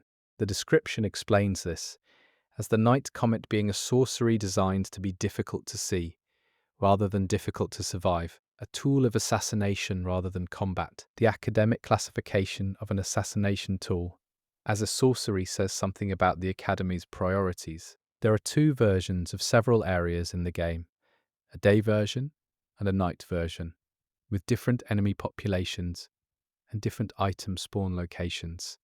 The night versions are not considered more dangerous by design, but by population density. More things come out at night, which is consistent with every real-world tradition involving night as a time when things that hide become visible.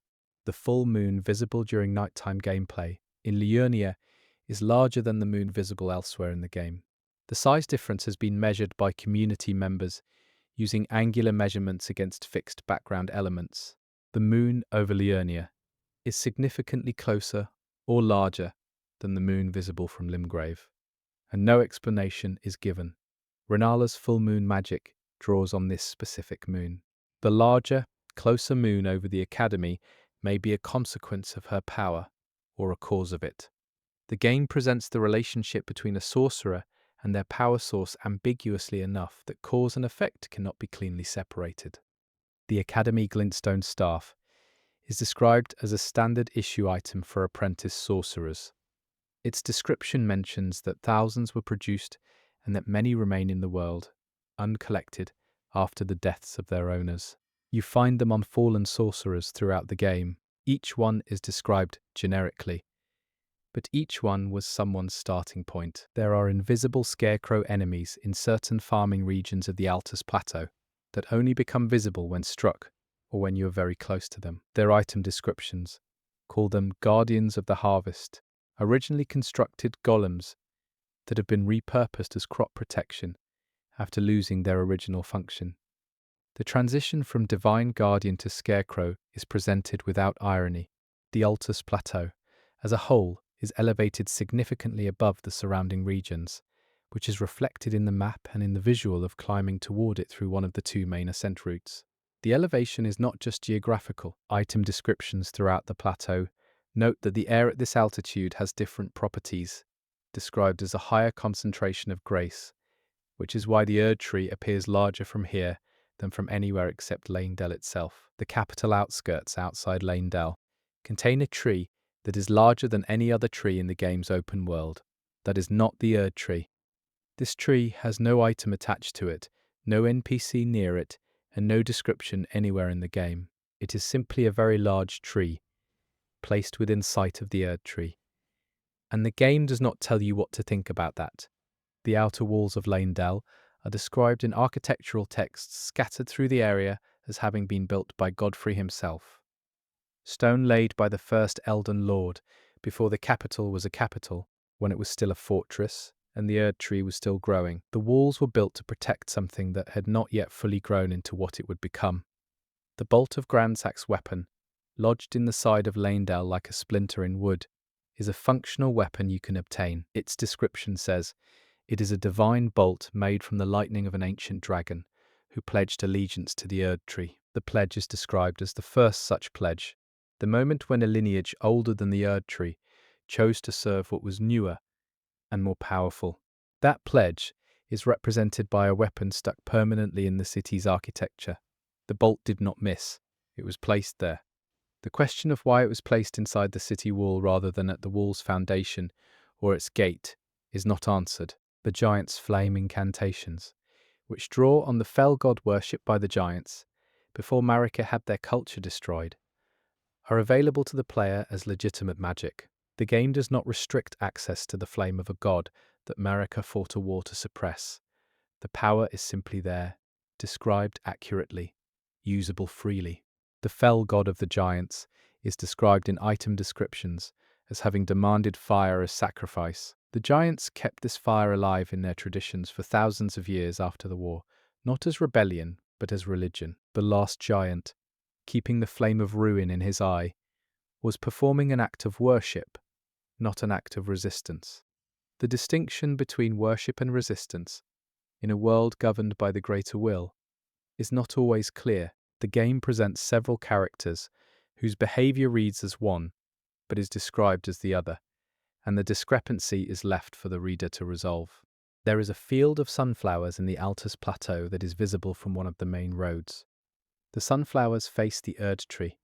This is biologically correct for heliotropic plants in a world where the Erd tree produces more light than the sun. The flowers were placed by the art team with this orientation intentionally, which requires knowing and caring about the botanical behavior of sunflowers. The minor Erd trees throughout the world produce sacred tiers and surround themselves with trees and flowers that orient toward them, the way the sunflowers orient toward the main Erd tree. A visiting naturalist with no knowledge of the lore could reconstruct the power hierarchy of the lands between simply by observing which way the plants grow.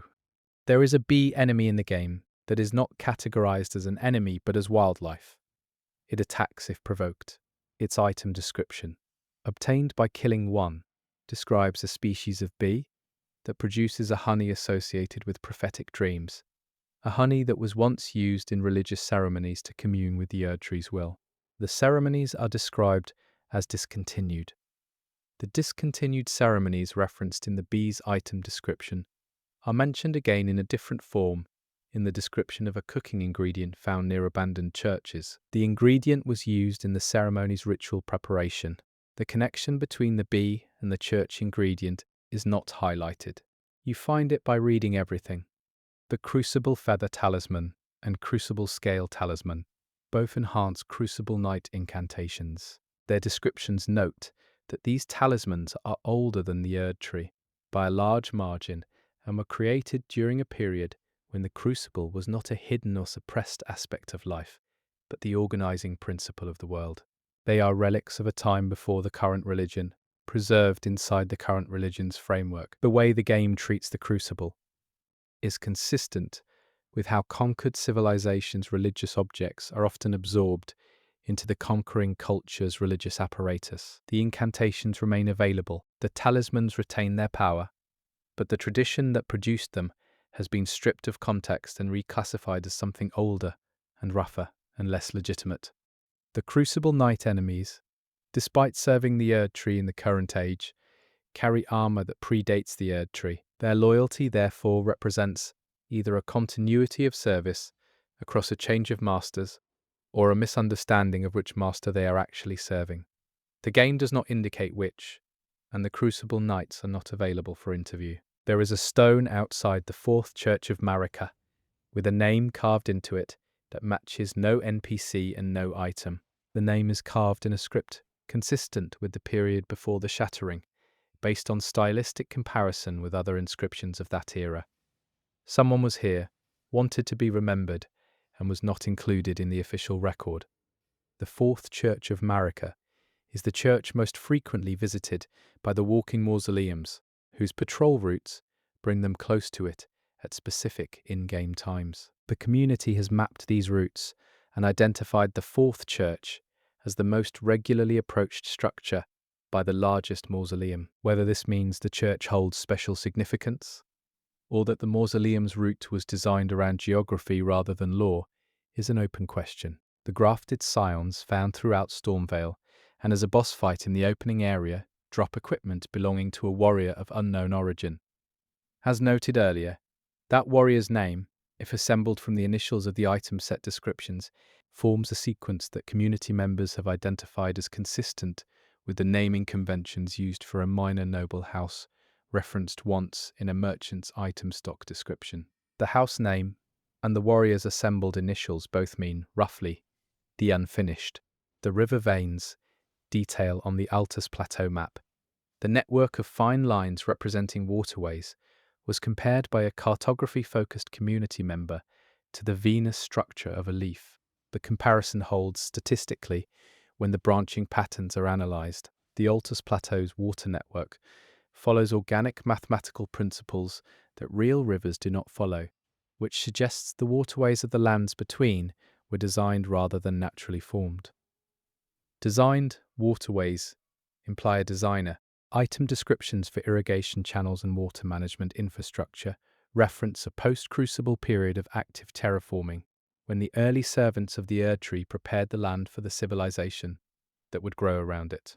The lands between was gardened. The underground Ainsel River, which flows beneath the surface world in a network that mirrors the surface rivers in approximate geography, is described in its discovery item description as predating the surface water systems. The surface world was built above an already existing underground world, and the underground rivers continued flowing regardless. The ruins of the Ainsel River Main and Ainsel River Well areas suggest habitation at multiple historical periods, each leaving debris in layers above the previous layer. This stratigraphic detail is visible in the architecture, where new construction uses old walls as foundations, which is archaeologically consistent with how real ancient cities accumulate. Noxtella's lighting comes from stars embedded in the cabin ceiling above it. The stars are not real. They are magical constructs, but they are positioned in the configuration of a specific astronomical pattern that appears in the ancient script tablets found throughout the Eternal City. The city was built under an artificial recreation of a sky that mattered to its founders.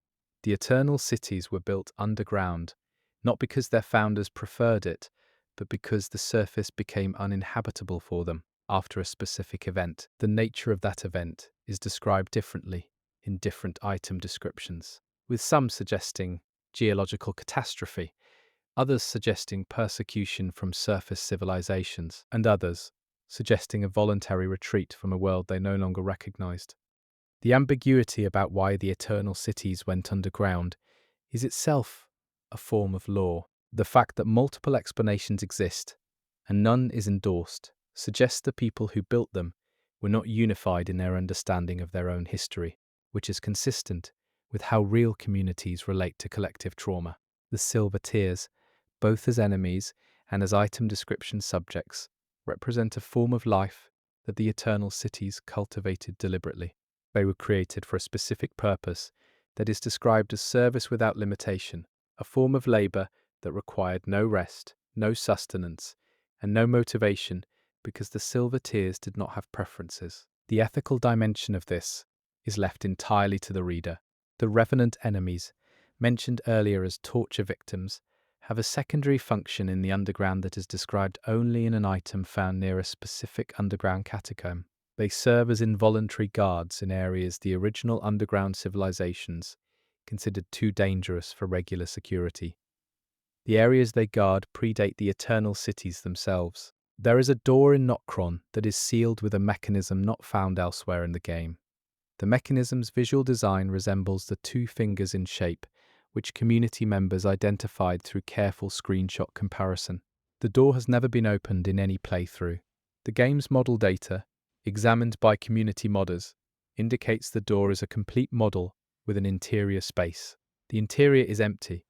The empty room behind the sealed door is exactly the size of a standard site of grace interaction space. There is a grace shape modelled in the centre of the floor. The grace does not glow.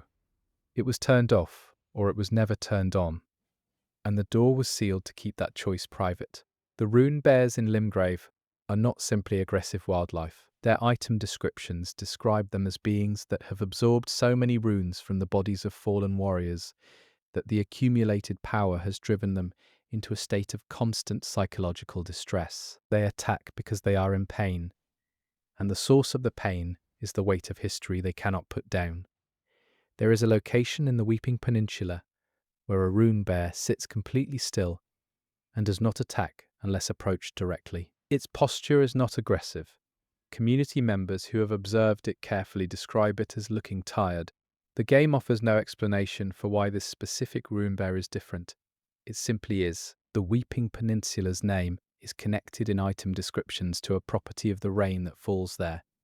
Specifically, that the rain is described as the Erd tree's grief made manifest, a meteorological expression of sorrow that the land absorbs and redistributes. The plants that grow in this rain are consequently described as carrying a quality of sadness that affects those who consume them. The culinary ingredients from the Weeping Peninsula carry item descriptions that note their unusual emotional resonance, a quality the cooks who work with them are advised to account for. The game treats emotional resonance as a measurable property of food, a culinary tradition that appears only in the Weeping Peninsula items and nowhere else. There is a cookbook specifically for Weeping Peninsula ingredients that describes recipes intended to balance the sadness of the local produce with contrasting ingredients from the Altus Plateau, described as carrying a quality of elevated pride. The cookbook is a document of someone trying to make a meal that contains all of human experience simultaneously. Knight Banal's pre-betrayal dialogue contains a phrase that community members have identified as a direct quotation from an ancient text referenced in the description of a Volcano Manor item. The text is attributed to a philosopher who argued that loyalty was a form of self-destruction, disguised as virtue. Banal quotes this without attribution, which suggests he has absorbed it so completely he no longer remembers it came from outside himself. The philosophy of the flame, which is what the frenzied flames worldview is sometimes called in community discussions, and which the in-game item descriptions approach obliquely, has parallels in real-world philosophical traditions that have been noted by academically inclined community members. The game did not invent the idea that destruction is reunion. It borrowed it from traditions that exist outside the game and placed it in the mouth of a god. The 3 fingers and the 2 fingers occupy architecturally similar spaces in the game. The 2 fingers are found in a formal chamber at the Round Table Hold. The 3 fingers are found in a burned and hidden basement beneath Lanedale. The spatial relationship of these 2 communication devices for their respective gods mirrors the public versus hidden nature of their influences. The basement, where the 3 fingers are found, is accessible only after removing all equipment and clothing. The game enforces this requirement mechanically. The nakedness required to receive the frenzied flame is described in the context of the lore as a complete relinquishment of identity and accumulated history, which is what the items you remove represent in the game's economy of character customization. Removing all your items to receive the frenzied flame and then re-equipping them does not remove the flame. The flame, once accepted, is not contingent on continued nakedness. The acceptance was the act. The fire now lives in you, regardless of what you wear over it. The cure for the frenzied flame, provided by Miquella's needle, requires finding the needle through his questline and using it in a location specified only in a description that connects his influence to a specific physical spot. The cure is harder to achieve than the flame itself was to receive, which is consistent with how the game treats all its reversible decisions.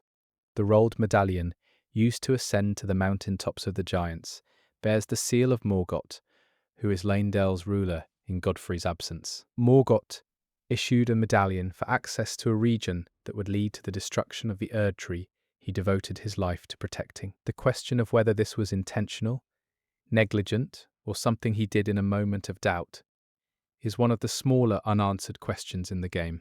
The mountaintops of the giants are the coldest region in the base game, and the item descriptions of equipment found there note that the cold is not natural, but a consequence of the loss of the giant civilization's fire traditions. When the giants were destroyed and their flame was contained, the warmth they had maintained across millennia was gradually lost, and the mountains cooled.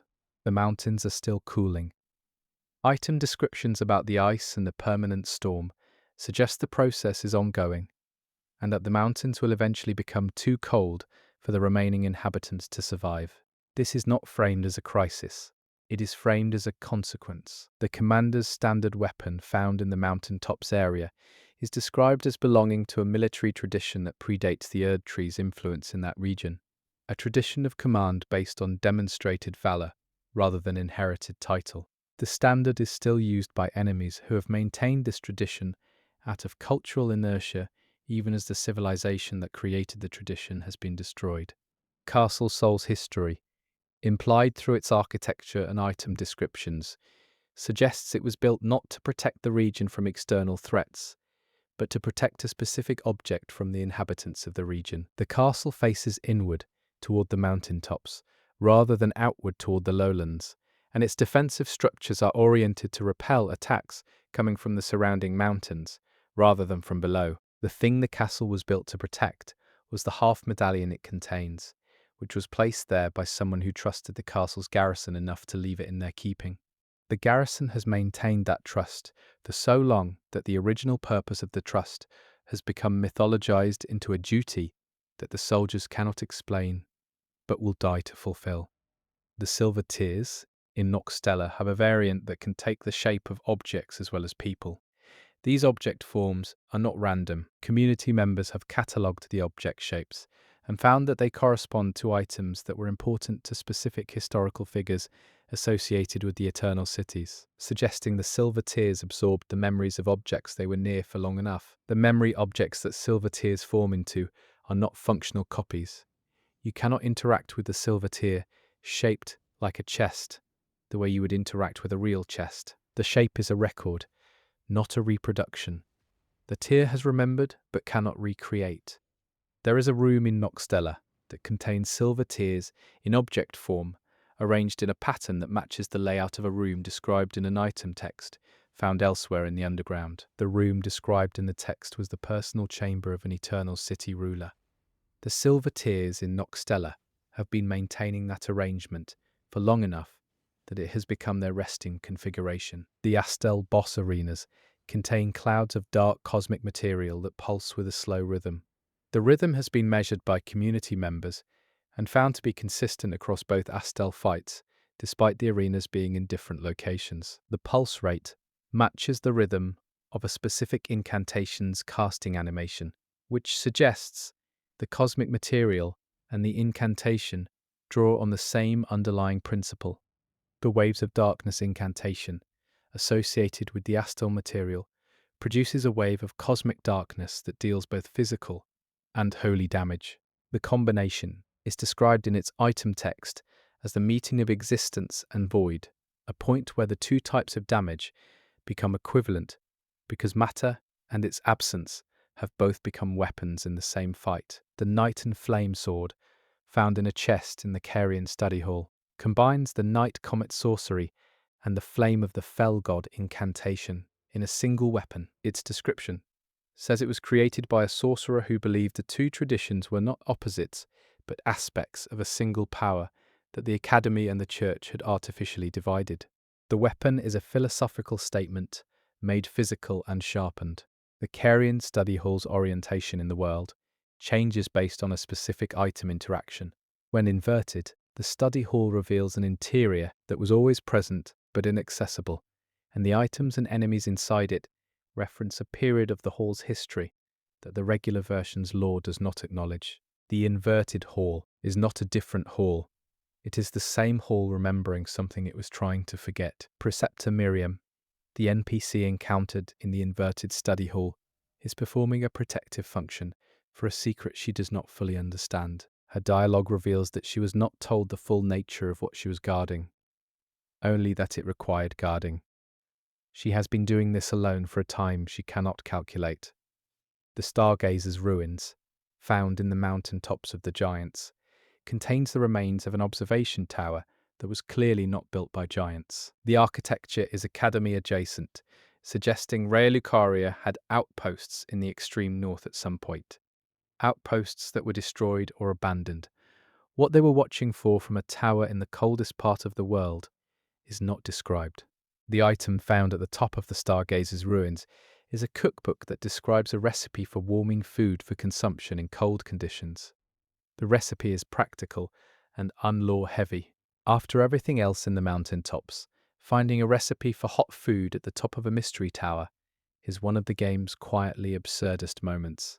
The Spirit Caller Cave, accessible from the mountain tops, contains a series of Spirit Caller snail encounters that are progressively more difficult. The final snail in the cave is protected by the spirits of bosses you have already defeated elsewhere in the game.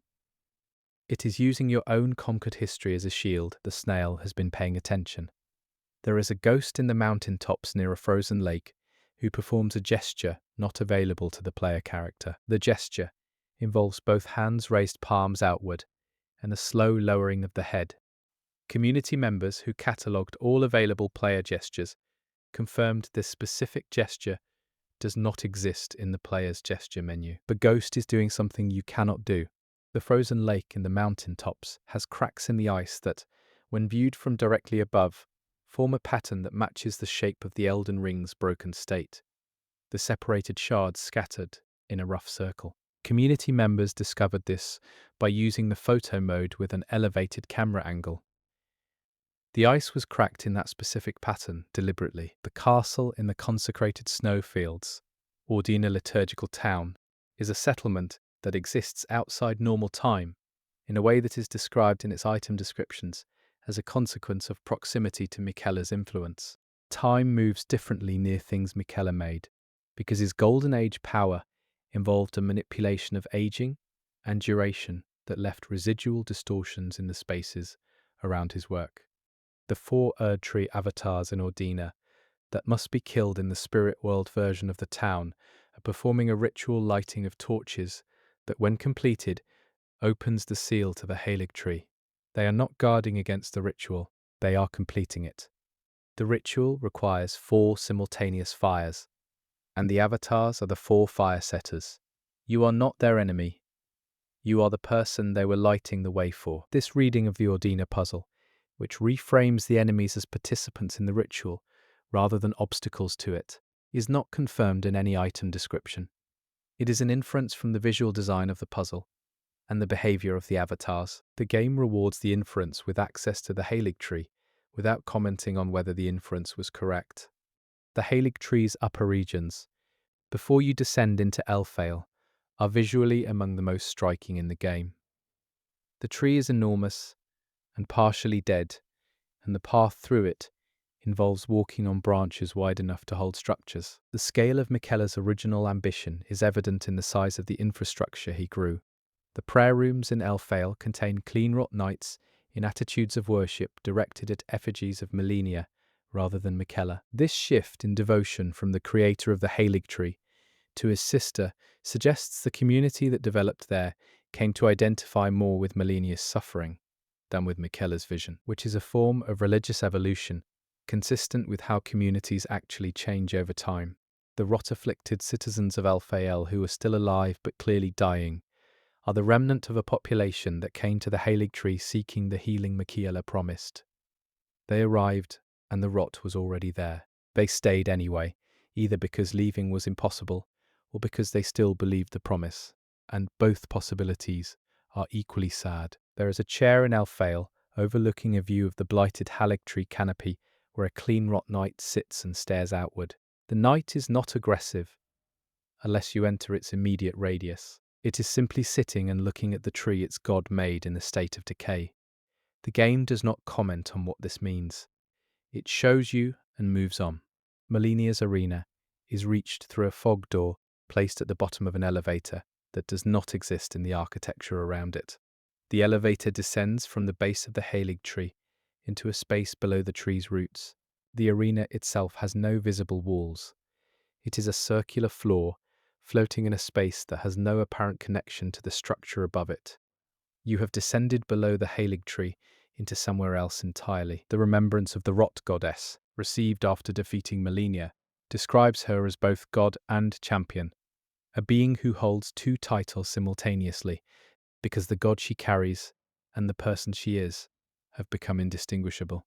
The description does not say this is tragic. It simply says it is what she became. There is a scar on Liurnia's left arm that is visible during her cutscene.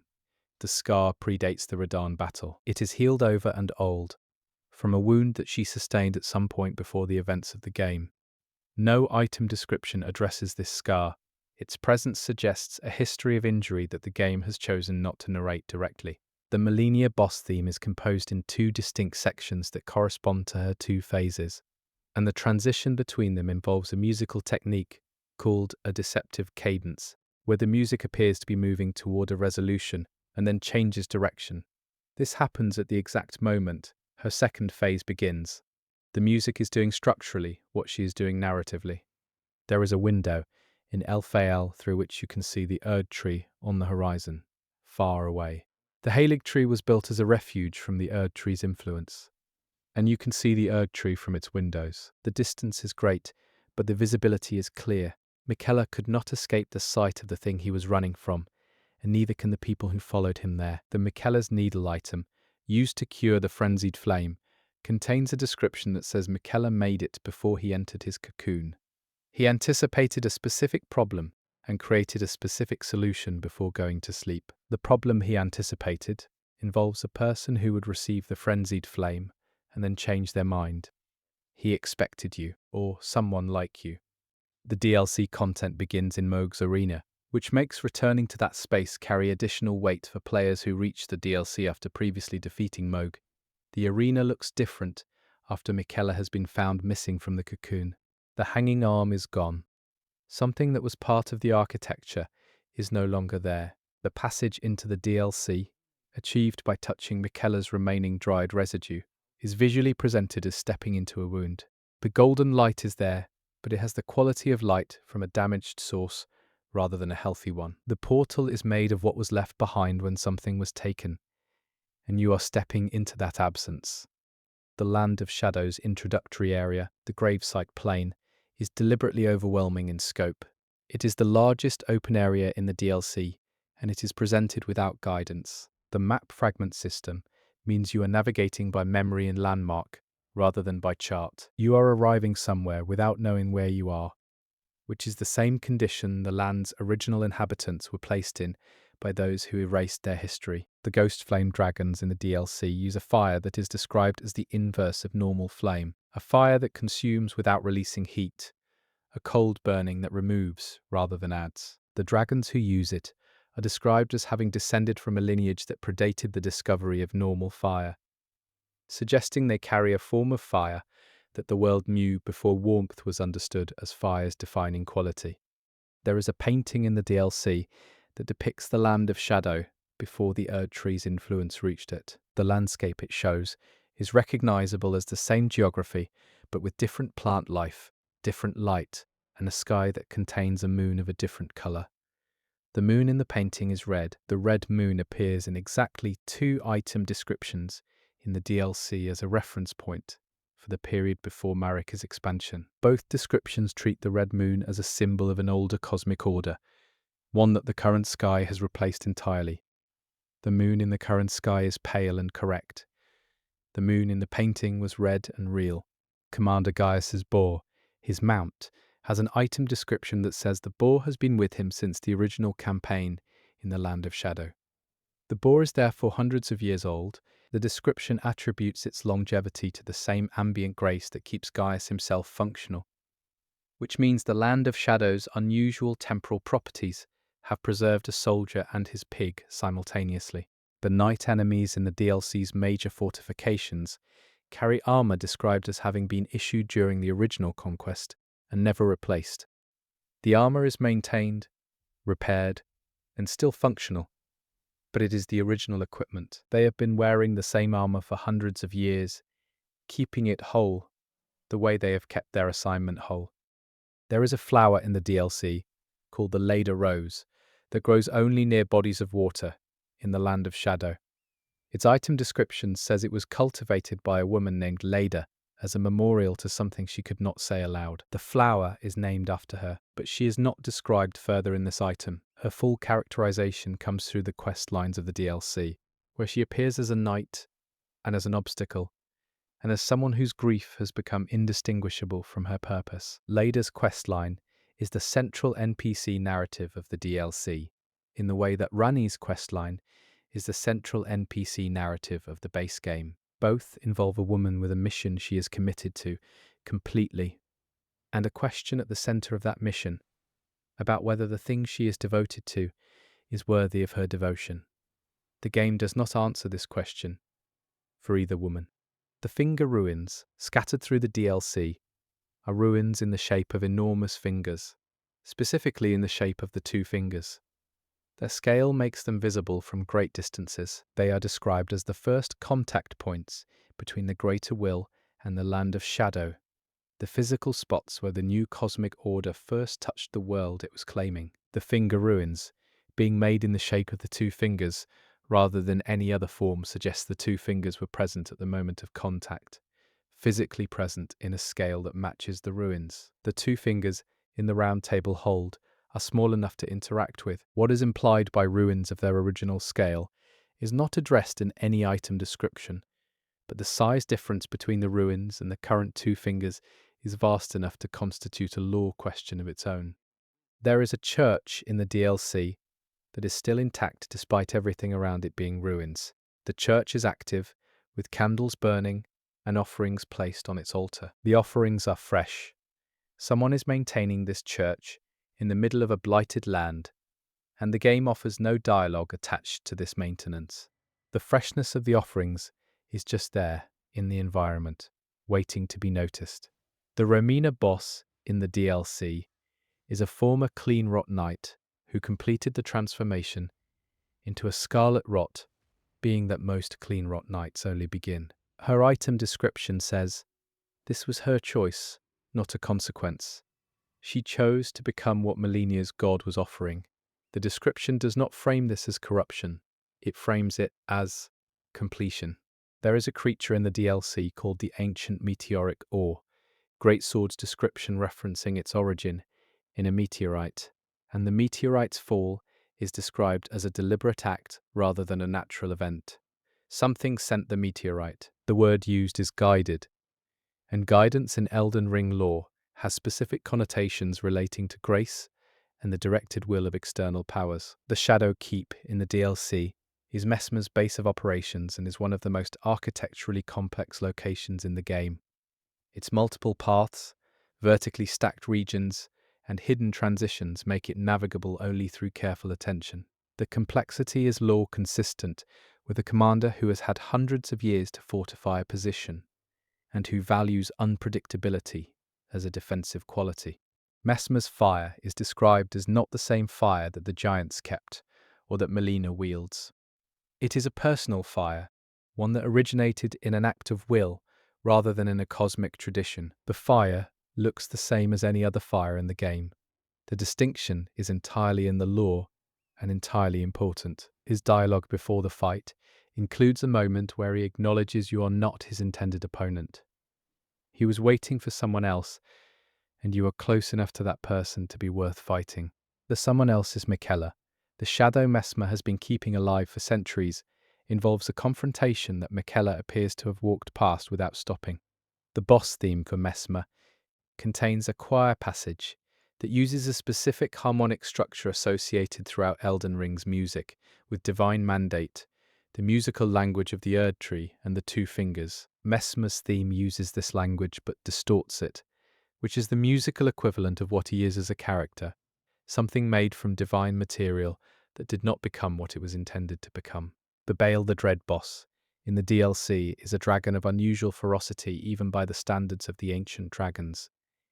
Its item description calls it a disaster given form, a creature whose nature is not power, but ruination. Baal is not aggressive because it is territorial or hungry. It is aggressive because destruction is its essential quality.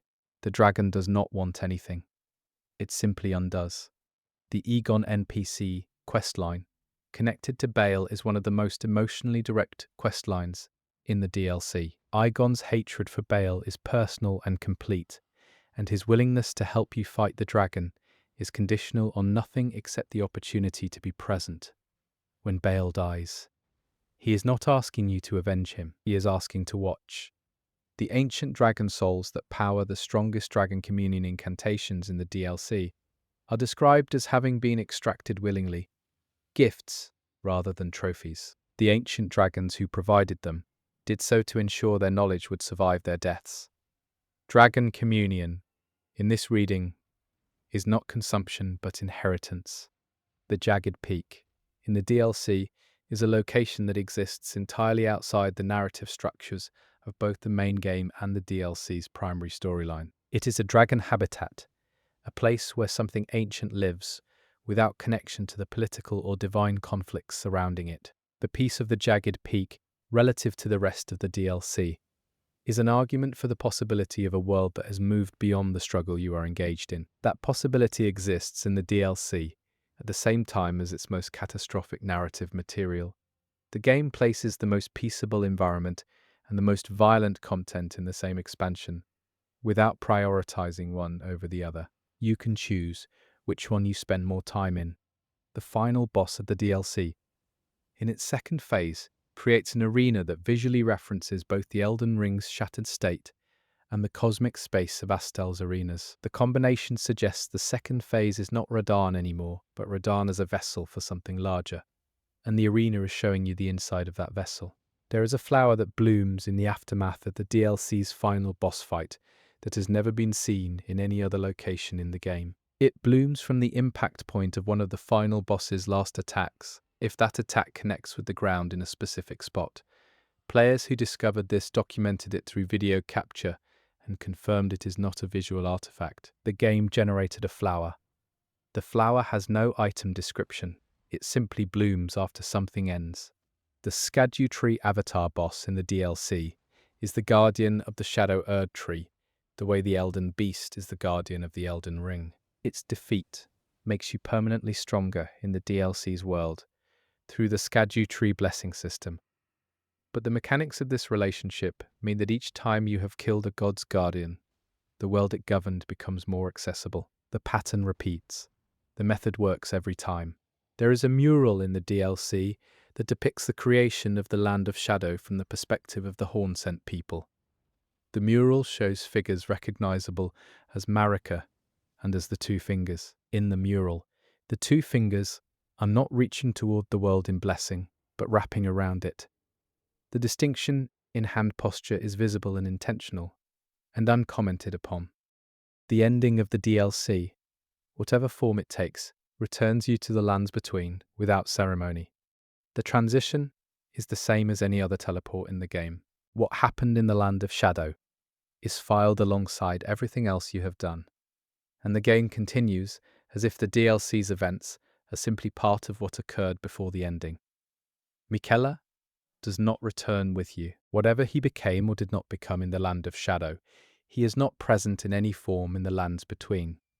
After the DLC concludes, he went somewhere the game does not map. The credits of the base game and the DLC both use the same font for the names of the development team. The font is a custom one designed for the game and does not appear in any other From Software title. The same people who designed the font designed the world, and both will last approximately the same amount of time. There are exactly 47 distinct enemy types in the base game that have no item description attached to them, meaning no weapon, armor piece, or consumable dropped by them has any associated text. These enemies exist entirely as physical presences, entirely without lore annotation. Community members have spent years trying to connect them to adjacent lore, and in most cases have succeeded. In several cases, they have not. The ones that remain unexplained are not forgotten.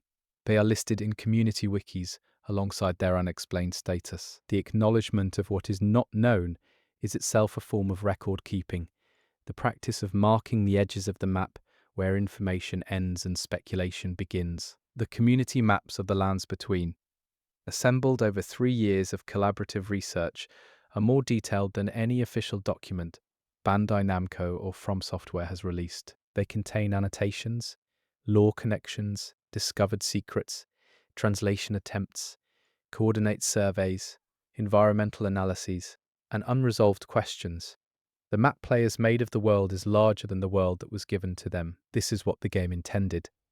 Not the map specifically, but the practice of making it, the accumulated effort of people who found something that rewarded attention and gave it all of their attention, who brought their knowledge of music and botany and architecture and astronomy and mythology and history to a video game and found that the game had been waiting for exactly that. The last item in the base game's item compendium, alphabetically, is the Zweihander. Its description says it is a large sword that requires 2 hands to wield and that its origins are far from the lands between. It is simply a sword that travelled far and ended up in a world it did not come from. Its description contains no lore connections, no ancient names, no divine significance. It is a sword that came from somewhere else, is here now, and hits hard.